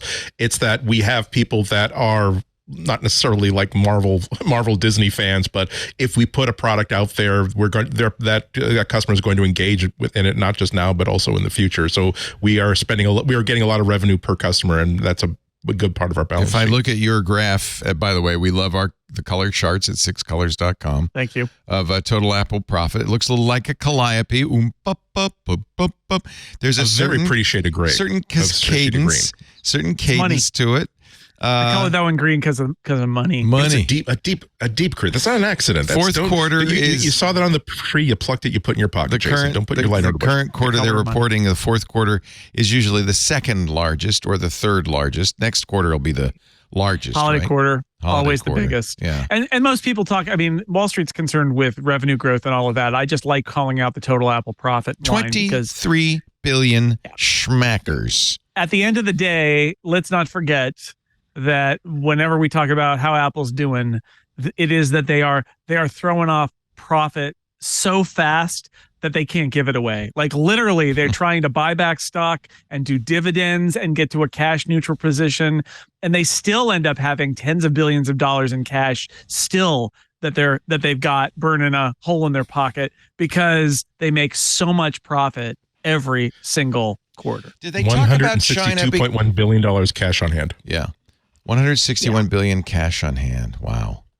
Did they talk about China? Because remember, this was the quarter that the Chinese government told Chinese government officials not to own iPhones. And that was a big hit. I think that was a big slap for Apple. Tim was a little evasive. A little bit. I agree. I mean, he went to China a couple of weeks ago just to say hi. He mentioned that. Yeah. He mentioned that. He wasn't invading China, the country, but the discussion about how their business is doing. Yeah. They mostly, I thought it was interesting. Oh, well, we're still one of the top four phones being sold amongst the middle class. Like, okay. Wow. That's a lot of qualifiers, too. Yeah, they did. I think the tell was when he said, as we said a few quarters ago, we were last year we had the top selling phones. I'm like, yeah, what about this year, Tim? What about now? And I was like, no, we're not going to talk about that. But as you know, I was just there, and it was great, and we love it. Love the people. And like, okay, all right, like they're never going to say anything that isn't positive. So there, they sent a positive signal about China, which is what they were trying to do, I think, politically and also just to investors, that they're not sweating it too much. But yeah, it's there's a story I actually put in our notes that I think is a good dovetail here, which is the Chinese market's not like our market. There was a piece called On Chinese Knockoffs and Why Leica Works with Xiaomi. It's at the bottom of our show notes. It's by a guy named Sam Byford on Multicore. And what I like about it is he calls it out. He says, John Gruber and Sebastian DeWitt said things about like, oh, why is Leica working with Xiaomi? And aren't they a ripoff phone company? And his point is China market. The whole point is that the prevalence of WeChat is so great that it's not like the rest of the world where there's like Samsung and Apple and that's it. In China, there are like 4 or 5 high-end phones, and switching between them is very easy because you just switch and run the same app that everybody runs. And so the pressure is on. And when we're looking at it through the iPhone lens, like it may seem weird where you're like, oh, well, how's Apple doing in China? Because there was competition. You're like, oh no, competition for Apple. The vapors. But in China, it's real because in China, Apple doesn't have a lot of those same moats that they have in the rest of the world. And so a really nice Chinese manufacturer and maybe a nudge from the government to say, hey, maybe buy the Chinese phone this time is going to have an effect that it wouldn't necessarily have anywhere else in the world because the market's just so different. And by the way, neither apparently Sebastian DeWitt nor John Gruber know Leica all that well because they have been very quick to sell their brand to the highest bidder for years. That piece goes into it. They're like, oh yeah, there's like, there's like this cheap camera that has a Leica label on it just for no reason. Leica is the Dolby sound, the Dolby audio of camera companies. They'll sell it to anybody who wants to put that badge on there. Them and Hasselblad, like, oh, this phone has Hasselblad engineering. Right. Okay, what meaning? we consulted. We looked at that camera. We said yes, light can definitely pass through that and create. You got to admit though, for to go from an obscure film company to having your brand everywhere and making some money on it, not so bad. We can talk about what the value of it. Yeah, but not a bad move. Like whoever was doing that, kudos to you. Yeah. Like you figured that one out. So because it was a lot. There's a lot of pivots that didn't happen that well, especially going from film to digital. This multi-core piece is actually, I think, right on, because he says the Chinese market, as you were saying, Jason, is very different. We don't know it very well. It's very competitive. Yeah. I've had Xiaomi phones and loved them. I think he says it's unfair to call them rip-off artists. I agree. Plus there are market dynamics there that they have to take it's tough competition for them to be in, and I totally get it. And it's not like looking at a US phone market, and so you got to kind of understand what they're trying to do there. It's not just the marketplace. I mean, it's kind of I don't want to say offensive, but it's very incorrect to decide that, hey, we've this California company has developed a phone, and we feel as though every single market everywhere in the world, no matter what kind of situation each person in that world culture they live in, this is going to be absolutely the best phone for each one of them. Well, no. When you have a company that like Xiaomi, when you have these other companies whose names you don't really recognize, and say, well, actually, we've made a phone specifically for the India market, because here is what it's like to get broadband access in certain parts of that market inside India. We can't simply put an iPhone in that person's hands. Here's the market in northern China. Here's the market like in Russia. Here's the market in the Middle East, making phones that are very, very much adapted for exactly what the people in those cultures and in those countries need and use. So it's a lot of it is that's part of the place where globalism is working against Apple. Part of they had a big bounce with the rise of the middle class in China, where Apple was this really luxury, like a aspirational brand. I mean, I remember being in the counterfeit electronics bazaar in Beijing, but I think this might have been before the iPhone was officially available in China, and the Apple logo was on every fake phone. Like even like a Samsung flip phone fake would have like a translucent Apple logo on it, because that was the halo sort of logo everybody wanted. Now that's all simmered down. Now it's just another brand, and people can choose based on what is. I am never going to be moving to California anytime soon. The designed in California logo means nothing to me. What is the best phone for what I'm doing right now? And as Jason said, like all this phone needs to do is to run WeChat extremely well and a couple other things, and that's a very much of a leveler. Well, so my counter would be, and Sam says that the Xiaomi 13 is his favorite camera over and above the iPhone 15. Right. I mean, that's a real Leica camera. That's not just a brand on there. They actually. Although he said he really likes the 15 camera and he hated the 14 camera. So that's kind of interesting. It's much improved. Yeah.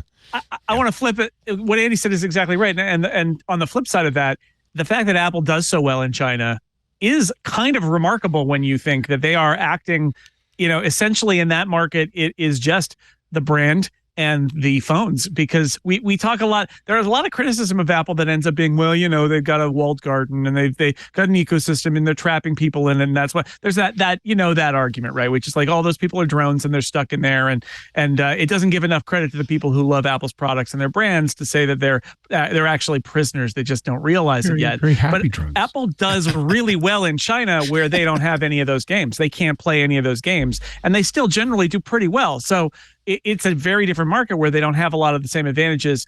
And yet, year after year, the iPhone actually does pretty well. And now they are selling more Macs and iPads in China as well. So, but it's totally different. They're playing a different game in China than they are. That's why they do things like, why is there an iPhone with 2 SIM slots only available in China? And it's because if we didn't make it that way, we'd be killed in China. And so we make it that way because we want that market. They do stuff like that.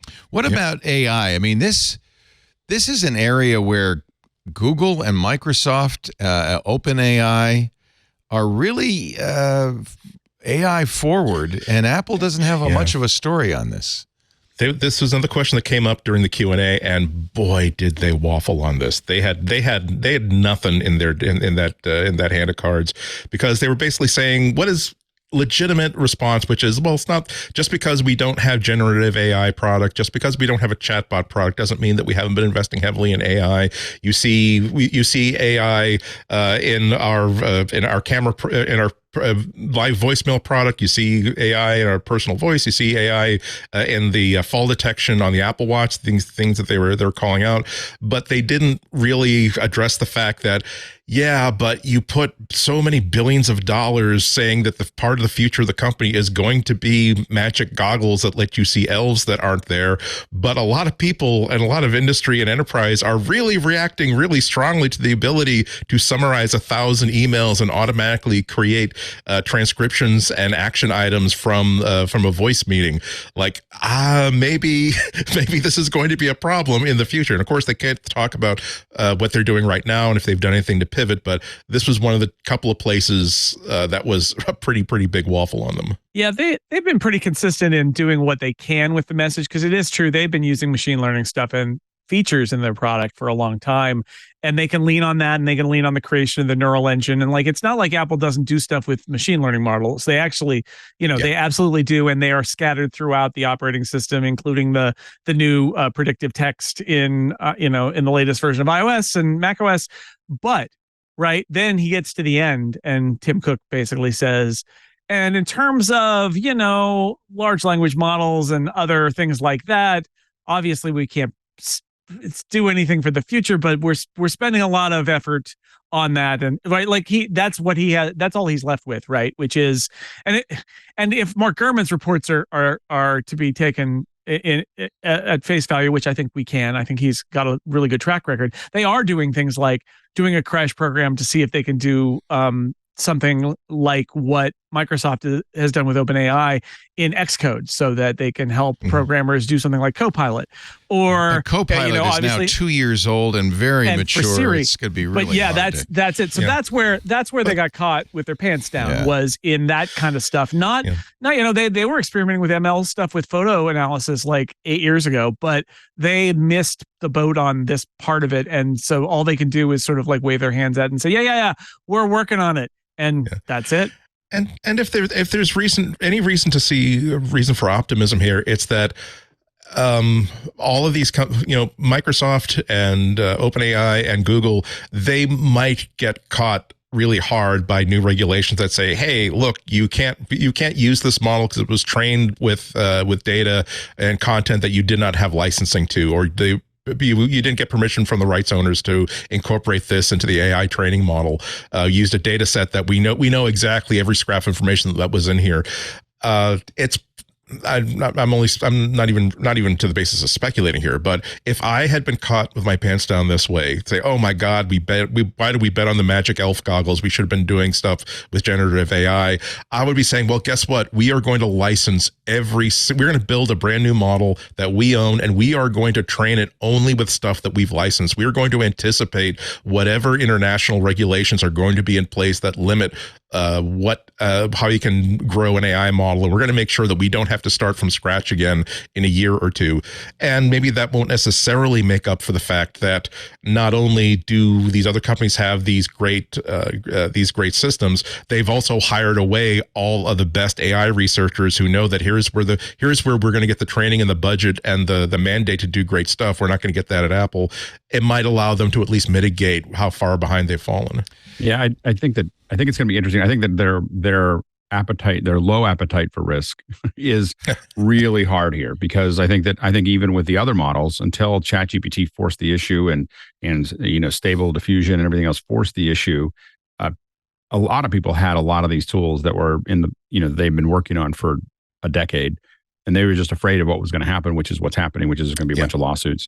And the issue is that, number one, is the chances of winning the lawsuits are actually pretty low, and they get lower as more and more people use them. For the copyright holders who are suing AI. Yes. Yeah, it's going to get, the chances of them winning those cases are very low. Poor. And we only see a small drop of the investment that's available when everyone's worried about those lawsuits. As soon as those lawsuits go through the entire pipeline, then we're going to see real money. Well, that's why both Google and OpenAI have said, we're going to indemnify you so that you cannot lose money because of copyright lawsuits. But I'm just saying, there's a lot of people sitting on I think a lot of people like Apple are sitting on the not sitting on the sidelines, but not necessarily going out. I think it's a problem because look at how fast OpenAI is iterating now because they went iterating because we're all using it, and that's the whole thing. Like Midjourney got out ahead, and Midjourney has tens of millions of people using it, and of course it's getting getting better much faster. Turns out you get better with AI when people use you,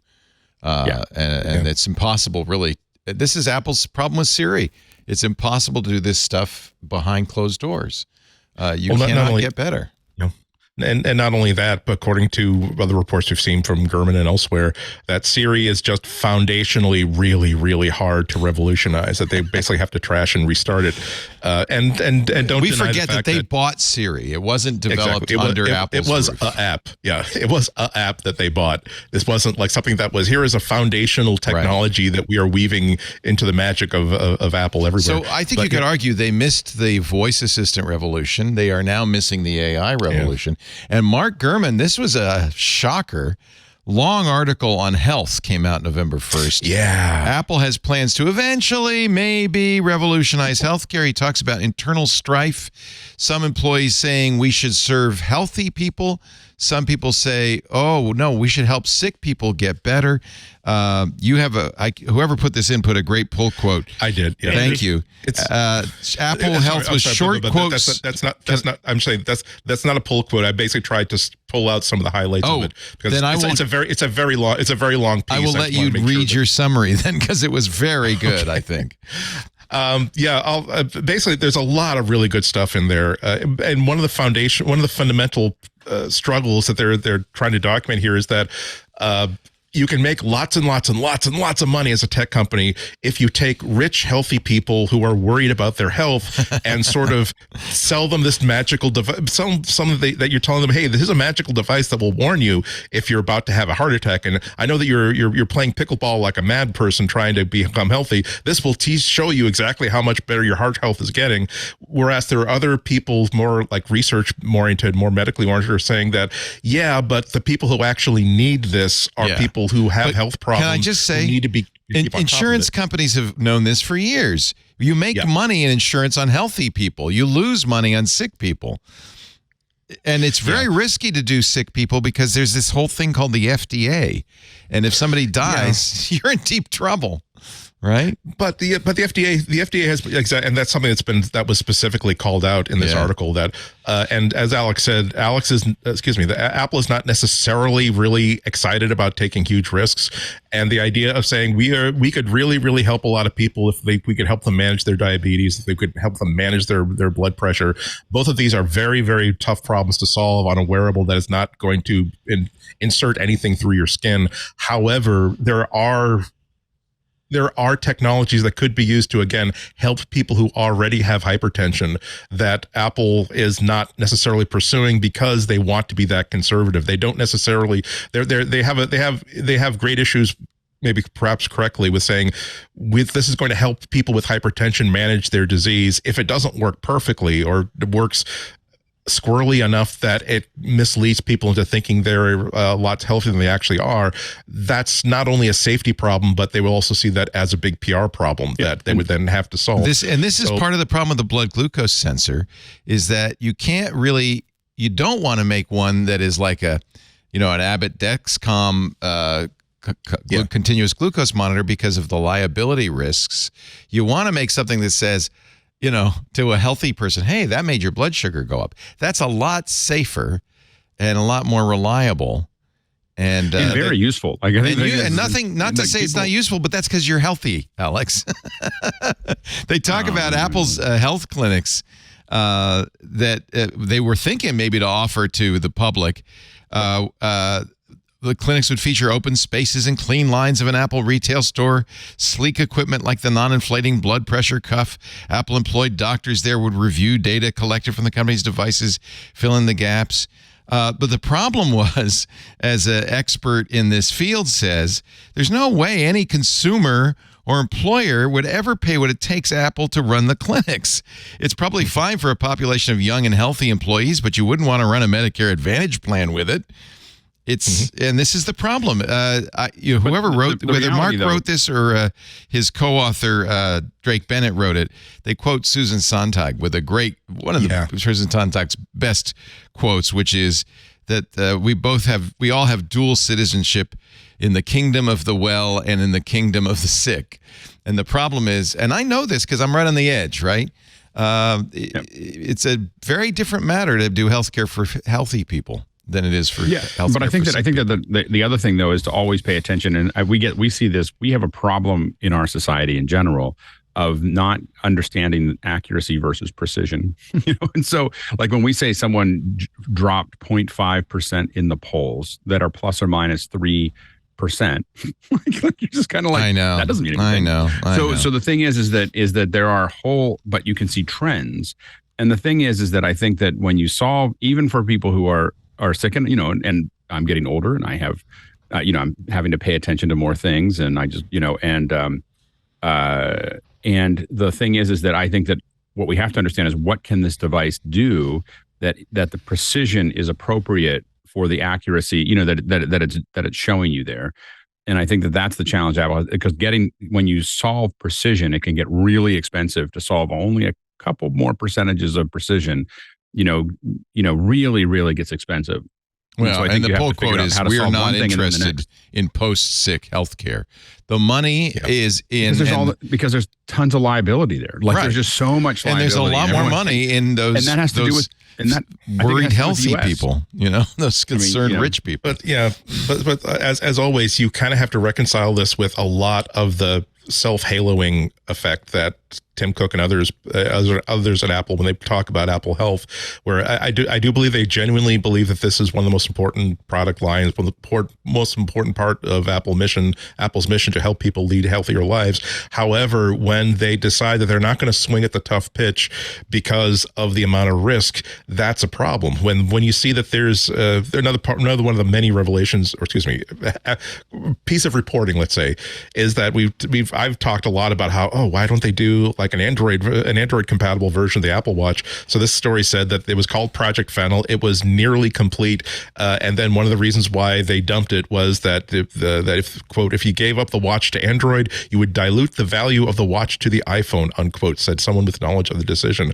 And so that's why you have to see. That's why it really does keep me thinking. You want to save people's lives, but if it's not going to help you sell iPhones, that life is somehow not as worth saving as somebody who is willing to buy a phone.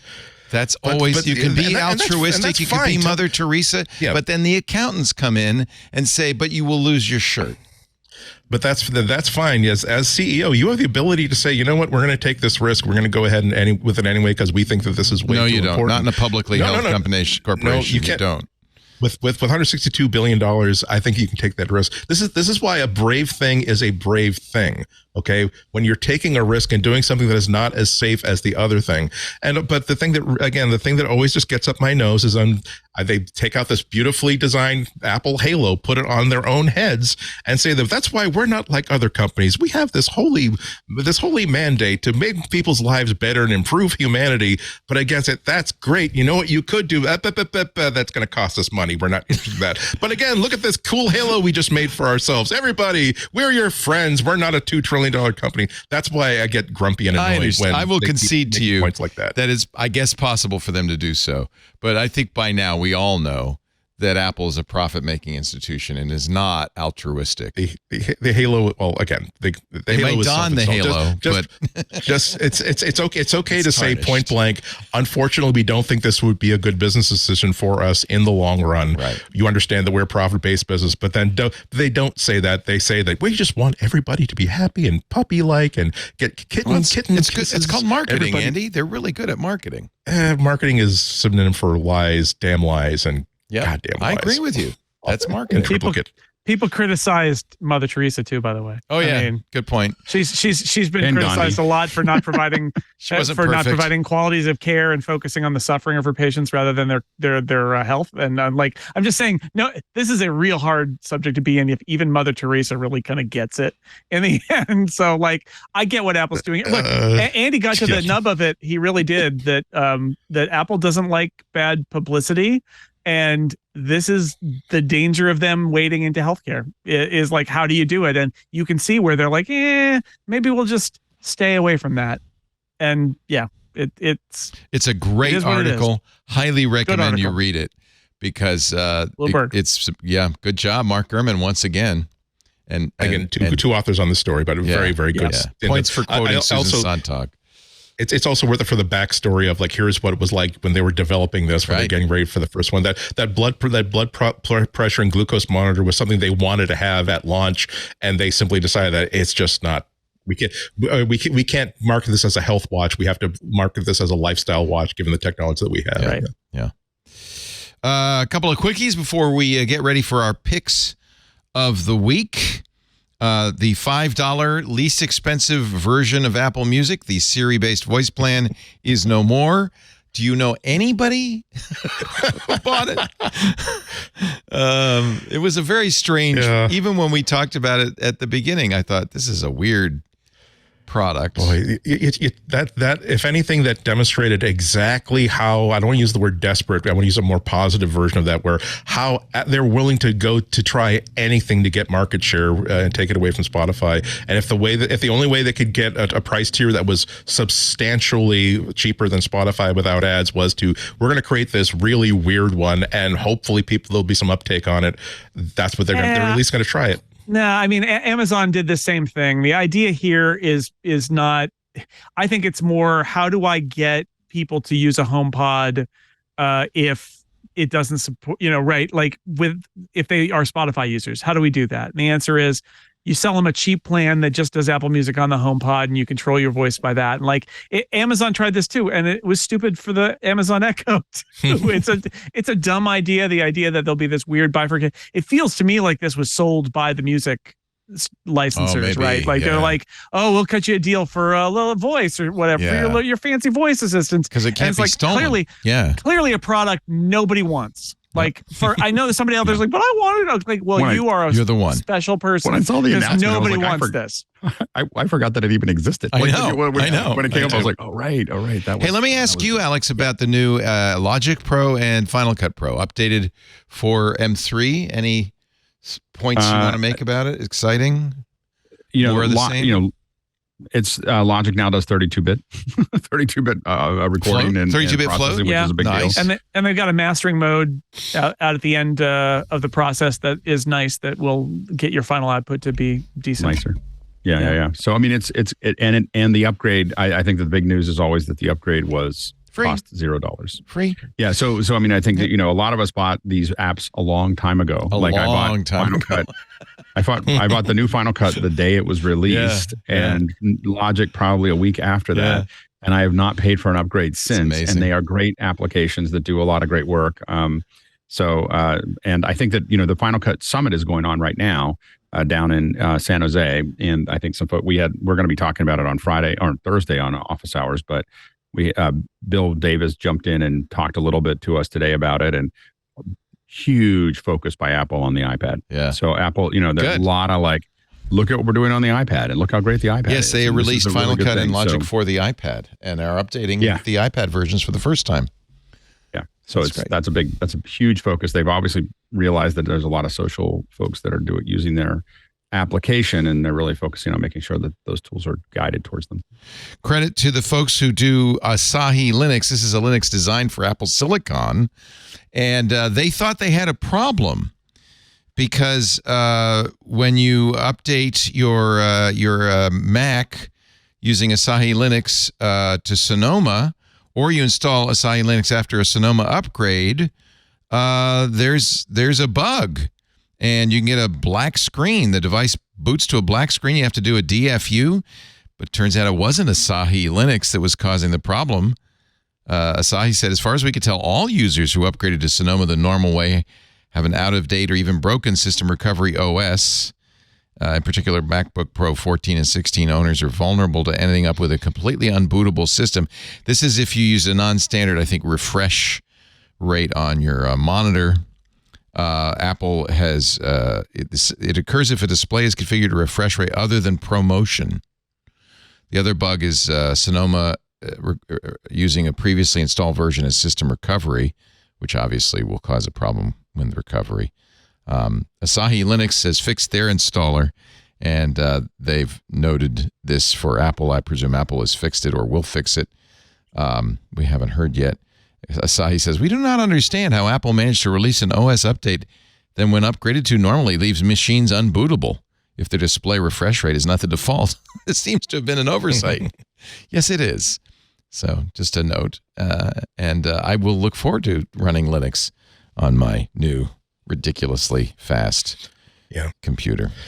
I mean, a lot of people are going to say, well, why would you want to run Linux on a Mac? And that's absolutely true. It's not like it's necessarily an upgrade, but realize that we are at the very, very start of Apple Silicon, and that in 5 or 6 years, we're going to start to see M1 hardware that no longer supported by Apple. And rather than throw these perfectly viable and useful devices into the trash, it's good to be able to install a new operating system on it and still get value out of it. Also, one of the things that I think Asahi Linux is trying to do is get up and running. People are trying to get up and running with a version of the stuff that the Steam Deck uses, so that you could basically, your Apple Silicon Mac could then be like a Steam Deck, which can run more like basically from various projects. They're running essentially the Windows games on the Steam Deck, which is a Linux box. If you could do that with Asahi Linux on Apple Silicon, you now have all of the Steam Deck compatible games available to you, and not just the Mac version games. So I think that's another. I don't think they're quite the same project, but they're like intersecting conversations happening with Asahi Linux and the people who are trying to see if they can get Steam Deck stuff running on the Mac. So that's another use case, right? Like if Steam puts all this, if Valve puts all this effort into getting Windows games to run on Linux, and then you can run Linux on Mac hardware, you are now running those Windows games optimized for Steam Deck, but they'll also be optimized for your Mac. That would be cool. Yeah. I will be putting Baldur's Gate 3 on my new MacBook the minute it arrives. By the way, you mentioned the Final Cut Pro Creative Summit. Somebody just in our Discord posted iJustine's tweet. Alex, you, of course, who discovered iJustine, will love this picture from 16 years ago at the first trip to Cupertino, and she's now speaking at the summit in Cupertino. I think she spoke for an hour and a half yesterday. She was the keynote speaker. She was the keynote. Well, no better person to do it. She does all her own editing. That's really cool. Good for you, Justine. Yeah. Good for Barbra Streisand. I'm sorry, Streisand. Very important you pronounce it correctly. Streisand, like sand, right? Not Streisand. I don't think so. Apparently, apparently Siri mispronounced her name. So she says, I called Tim Cook. This is in her book. My name is Barbra Streisand, I said. My name isn't with a Z. It's Streisand. Like sand of the beach. How simple can you get? Sand of the beach. So anyway, I decided to, how do you change this? I like solving problems. I figured I better call Apple. I mean, the head of Apple, Tim Cook. And he had Siri change the pronunciation of my name to be correct. I mean, that is one perk of fame. That's definitely true. Streisand. Get it right. I think the thing I'll say about that story is that I can tell you lots of stories about lots of companies where a VIP calls and everyone figures out how to make the VIP happy. Gets this really easy fix usually for them to solve a problem that could turn into a big problem pretty quickly if they, if there's someone like Barbra Streisand. But the other side of that is I will say that there are a lot of stories that float around Apple. Like people send emails to Tim Cook and things get solved and they are not Barbra Streisand. Right. They are people that are talking about accessibility. They're people who are talking about something and they send him one email. They don't work through it. They don't put it on Twitter and Apple solves it. I mean, it's a really, he's really good at that. So I think that it's made out like she got that, but a lot of people get that response. I mean, he does pay a lot of attention. Executive relations team, right? They will funnel. There's a special team where executives get messages from customers and will funnel them to a group that will take care of it. Yeah. And do you think that this is Apple just getting karmic payback for the time that Steve Jobs basically called Google's vice president of engineering? He said, I don't like the color of the yellow you've got in the Google logo in the YouTube app. Is that okay if we change it? All right, You're using the wrong color in your logo. One final break. Get your picks ready. MacBreak Weekly is going to wrap up after this word from Melissa, the data quality experts. For over 38 years now, Melissa has helped companies harness the value of their customer data to drive insight, maintain data quality, and support global intelligence. All data expires. I mean, we know this, right? Think about your address book, though, your supplier list, your customer list. It's going bad at a rate of about 25% a year. Having clean and verified data helps customers have a smooth, error-free purchase experience, and bad data can be a bad business. It could cost an average of $9 million every year. That's why you need Melissa. Flexible to fit into any business model, Melissa verifies addresses for more than 240 countries to ensure only valid billing and shipping addresses enter into your system. Melissa's international address validation cleans and corrects street addresses worldwide. Addresses automatically transliterate from one system to another, for instance, from Chinese to Cyrillic. Focus your spending where it matters the most. Melissa offers free trials, sample codes, flexible pricing, a guarantee for return on investment, ROI, and unlimited technical support to customers all around the world. These guys, it's really a great company. Once you sign up with Melissa, it's easy to integrate with other services. For instance, they have an identity verification service. It's fantastic to increase compliance, reduce fraud, and improve onboarding. Melissa and Rich will help you gain insight into who and where your customers are. They even have free Melissa Lookups apps on the App Store, Google Play, or Apple's App Store. No sign-up required. You can validate an address and personal identity in the USA or Canada. You can check global phone numbers to find caller, carrier, and geographic information. You can check global IP address information as well. Melissa has achieved the highest level of security status available. They've gained FedRAMP authorization. While these technologies are exclusively for governmental agencies, I think you can guess that all Melissa users automatically gain this superior level of security. So that's good news. Melissa's solutions and services are GDPR compliant, CCPA compliant. They meet SOC 2 and HIPAA high trust standards for information security management. This is a good company doing good stuff for you and your customers. Make sure your customer contact data is up to date. Get started today with 1,000 records cleaned for free at melissa.com/twit. MELISSA. Melissa.com/twit. We thank Melissa so much for supporting MacBreak Weekly. It happens to me whenever I get a new computer. I have to do a little work to get that computer ready. And my pick of the week, it's something I've picked many times before, but I just thought it would be good to mention it again because I'm going to be doing it again, and that is Homebrew, which allows me not just to install command line applications, but using something they call Brew Bundle, I can, and I just did it on my MacBook laptop. I don't want to do a copy from old laptop to new one. I want to do a fresh install, but I also want all the facilities, all the apps that I expect to have on my new computer. So I create a Brew Bundle, which is a text file. This is it, actually. I'll show you my Brew Bundle that I then can run as a command line to reinstall. Not only these are all the command line apps I use, and as you can see, I use quite a few, including a bunch of fonts, so it just automatically runs through this. But then it also uses a program called MAS, M-A-S, which is the Apple Store, to install Apple Store apps. And this way, I am really up and running pretty darn quick.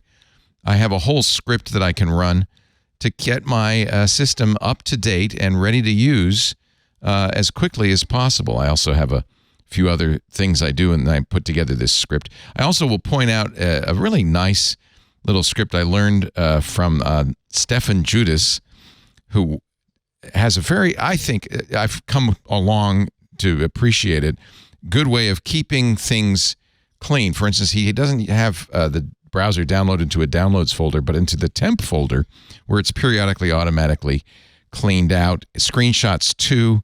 And he has, and I've been using that, a script that he offers, and I recommend looking at that as well in his .dot files, that will kind of do a lot of these command line configs.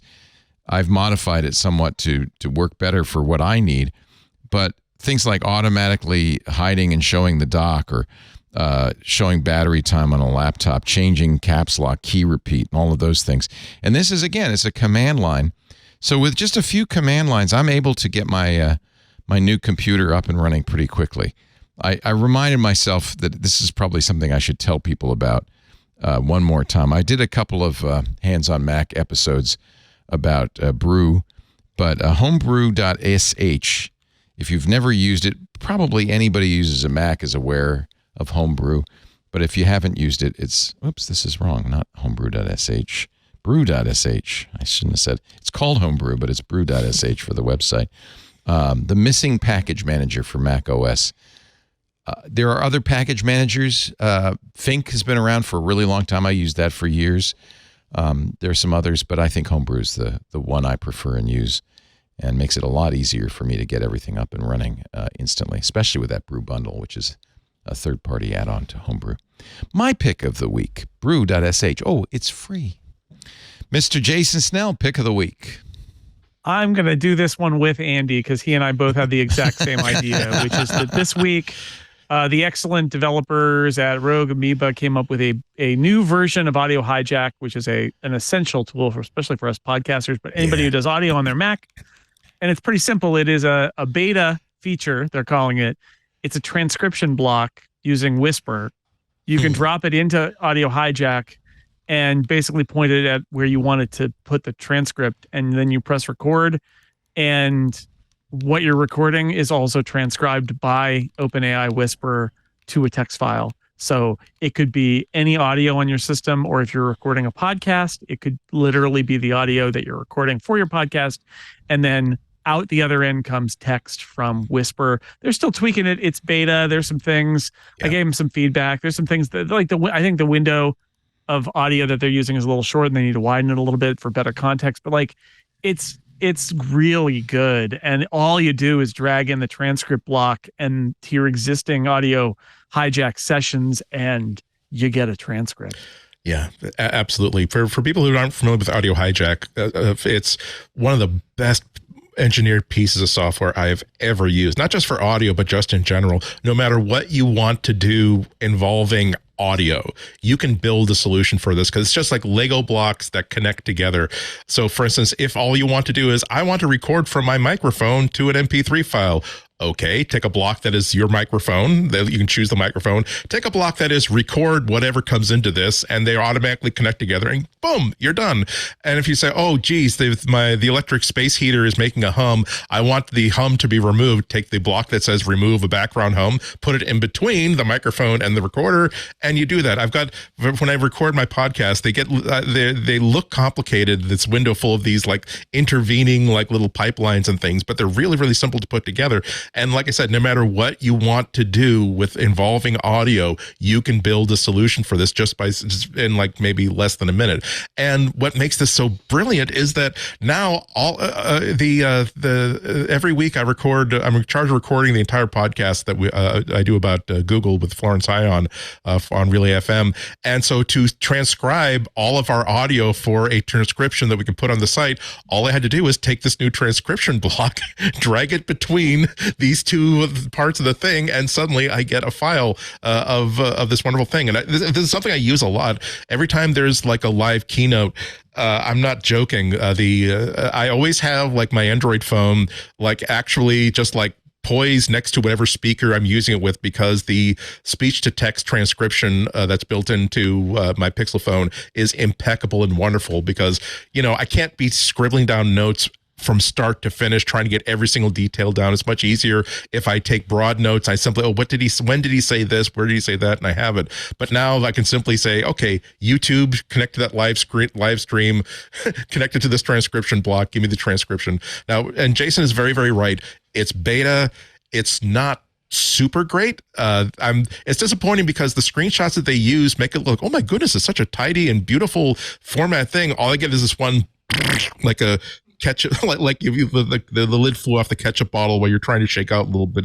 I get this like big blurb of text, and not all of it is really great yet. Also, they have two settings. You can either get it like fast or you can get it high quality.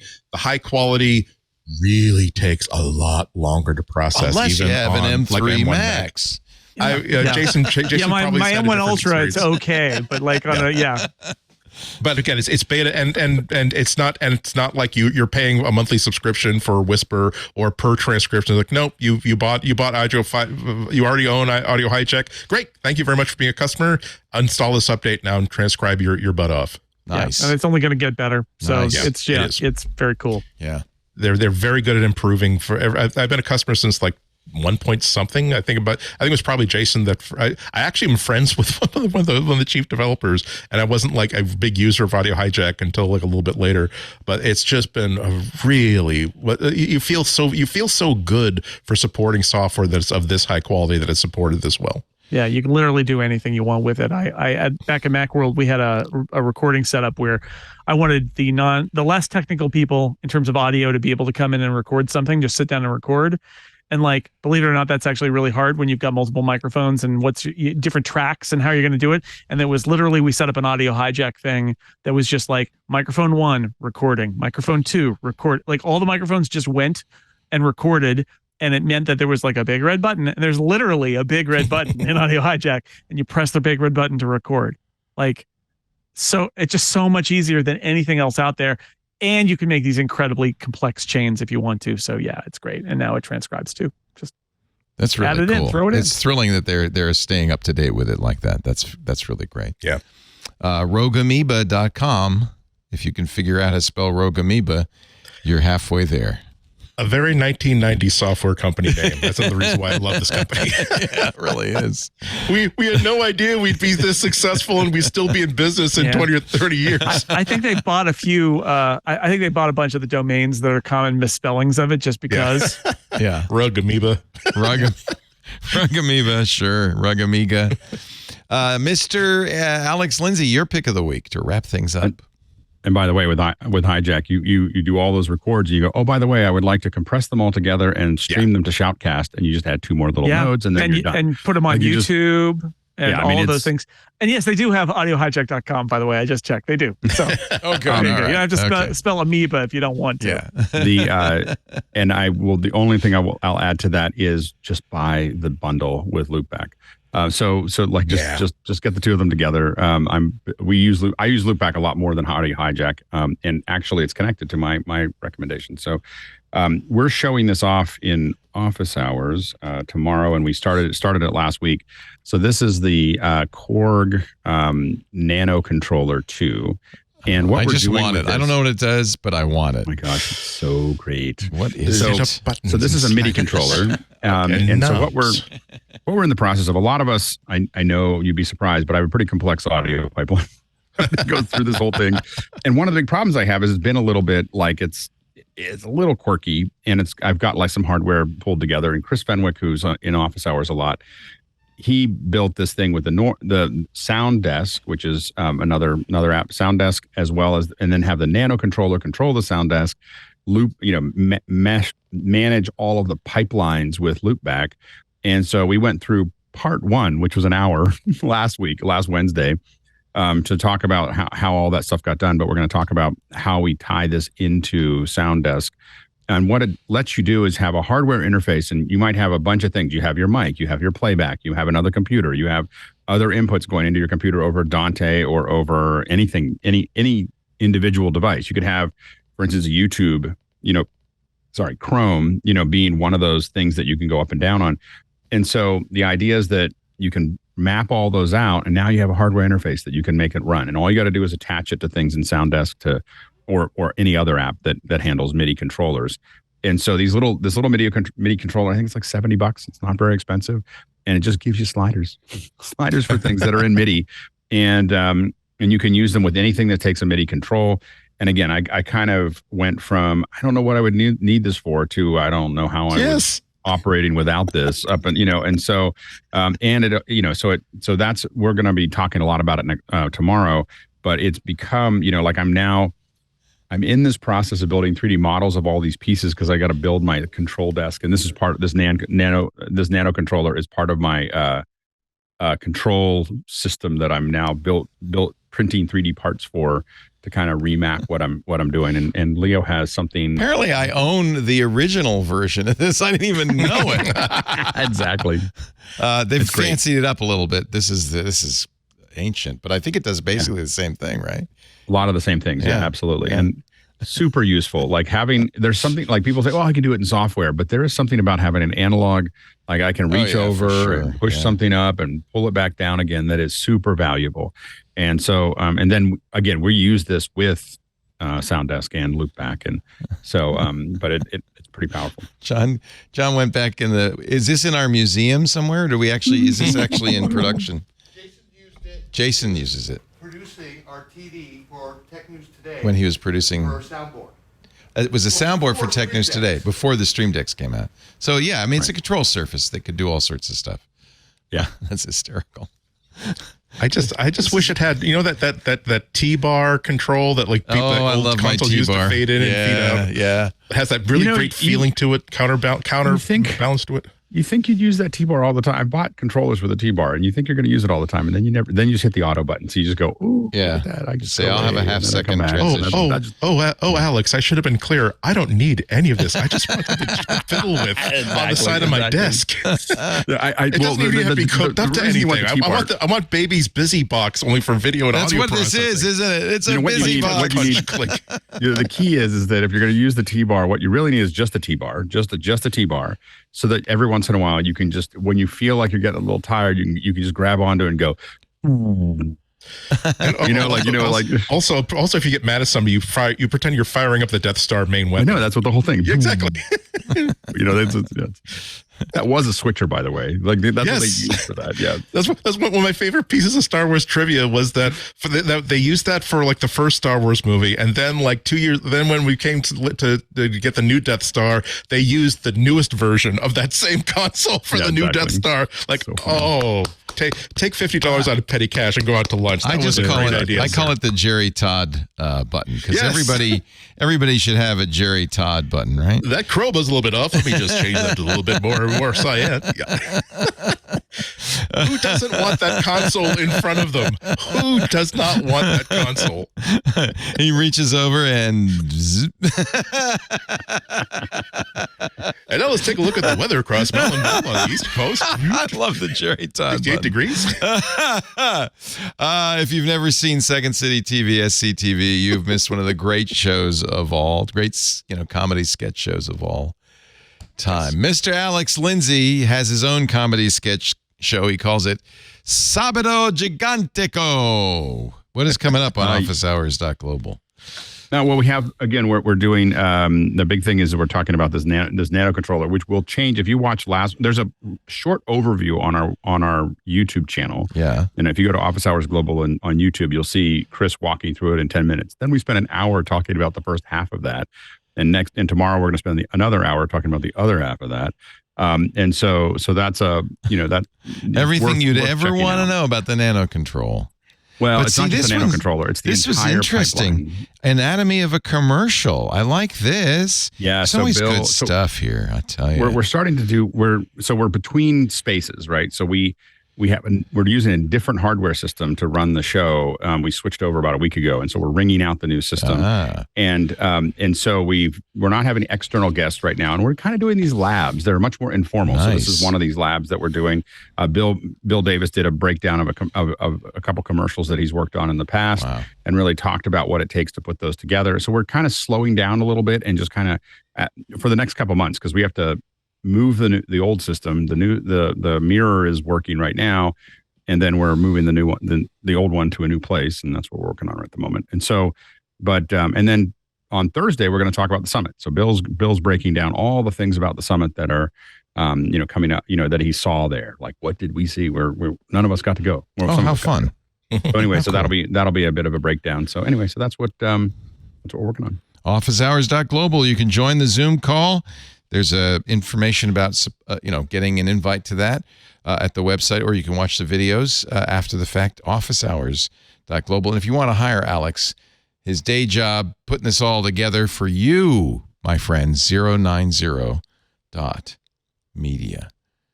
Your backdrop looks different. What's going on with you and the backdrop? You got lighting on the side that you didn't have before. Well, It's because we changed the time. So anyway, so I have you mean daylight saving time actually had an import for you? Wow. Yeah, because the problem is that I have these giant windows on one side, and I've been putting off covering them, and now I'm going to have to cover them. You have to. So right after the show, normally this happens to my background, I kind of like now it. I have to actually address it. It's okay. It's a little frustrating for me, but anyway, I can't control the sun yet. Well, I can just block off the windows, but the window is 20 feet high. And so it's like I have to tear things apart, and then I have to put ladders in, and I have to do a bunch of things. And so one of the great tragedies of my life. We bought that beautiful facility, the old brick house studio with storefront windows, and I was really hoping it would be like the old Today Show where people would be pressing their noses against the windows as we did shows, and you'd see them in the background. Then I found out that the Western sun basically lasered its way into the studio through those windows. I looked at. We were looking at this new space that we're looking at moving into, and we're going to do some TI to it. And he said, "What do you want to do with these windows?" And I was like, "Cover them with drywall." Like I was just like, like when I see windows, I'm like drywall. It's just like I don't. You can't control the sun. Exactly. We first put some very dark film on it, right, John? And that turned out they didn't darken enough. Then we put another one, and that didn't darken enough. And then finally, we made metal shades that you could roll down. The sun, it's bright. It's bright. Yeah. Andy Anatko, WGBH in Boston. When are you going to be on next? I'm on next on Monday at little after 1 in the afternoon here on the East Coast. Go to WGBHnews.org to stream it live or later. I was actually, I was also on Chicago radio this morning, WGN. So if you go to WGBNradio.com, you can listen to some of those stories I talked about there. WGN, the 50,000-watt blowtorch of the prairie states. That's a great radio station. You will bow down before our transmitter. You will bow down, I say. Radio 720, Chicagoland. Good. All right. Well, we'll go look at that on WGN. Mr. Jason Snell, of course, sixcolors.com. Got to go look at the incredible graphs, multicolored, six-colored graphs that he did. His review. Smithers, since the beginning of time, man has yearned to destroy the sun. I have accomplished it. Oh, yes. How, Jason? Tell us. I've built a giant sphere, the sun sphere, and it shall cover the sun, bringing it to a land of eternal darkness over Springfield. Simpson, you mean like the World's Fair in Chattanooga, Tennessee in 1982? As grand as that, you say? Knoxville, my dear man, Knoxville. It's part of the greater Charlotte, Knoxville, Upneyville. It's the greater Tennessee area. That is. Yes, it's sixcolors.com. 2 reviews and charts. iMac. It's been a busy week. Yeah, no kidding. iMac review, the MacBook 16 review. I'm gonna take a nap now. Yeah, and all of the charts from the Apple results. You can also catch his podcasts. He doesn't sleep because he does a million podcasts. Sixcolors.com/Jason to find out what's going on there. Lots of them. We do this show, MacBreak Weekly, every Tuesday, 11 a.m. Pacific. That's 2 p.m. Eastern Time, and it's now 1900 UTC because we are on Standard Time, finally. 1900 UTC. And God willing, we'll never leave Standard Time again. I don't care. I don't care which way we go. Just stay on one.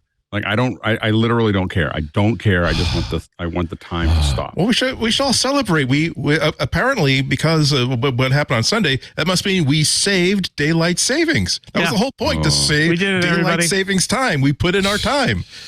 That's right. Back home for tea and medals. Alex just said, I want time to stop, which I really like. Just make the time stop. Don't we all? Senator Rubio has once again reintroduced, as he does every year, the Sunshine Protection Act of 2023 to end but he wants to stay on daylight saving time as opposed to standard time. I don't care. If he wants it, sure, you go for it. He wants more light in the morning, I guess. Or is it the evening? I can never.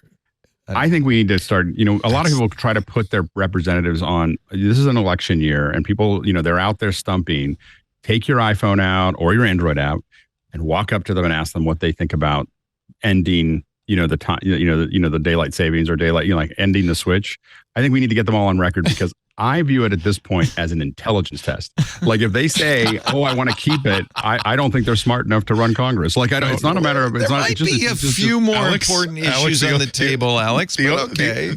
The only smart answer to that for a politician is why I agree with you, Alex. Whatever you say. Why doesn't everybody agree with you and I, Alex? Yes. No. Will you vote? Will you vote to end this insanity? That's how it should be phrased. Will you vote to end this insanity?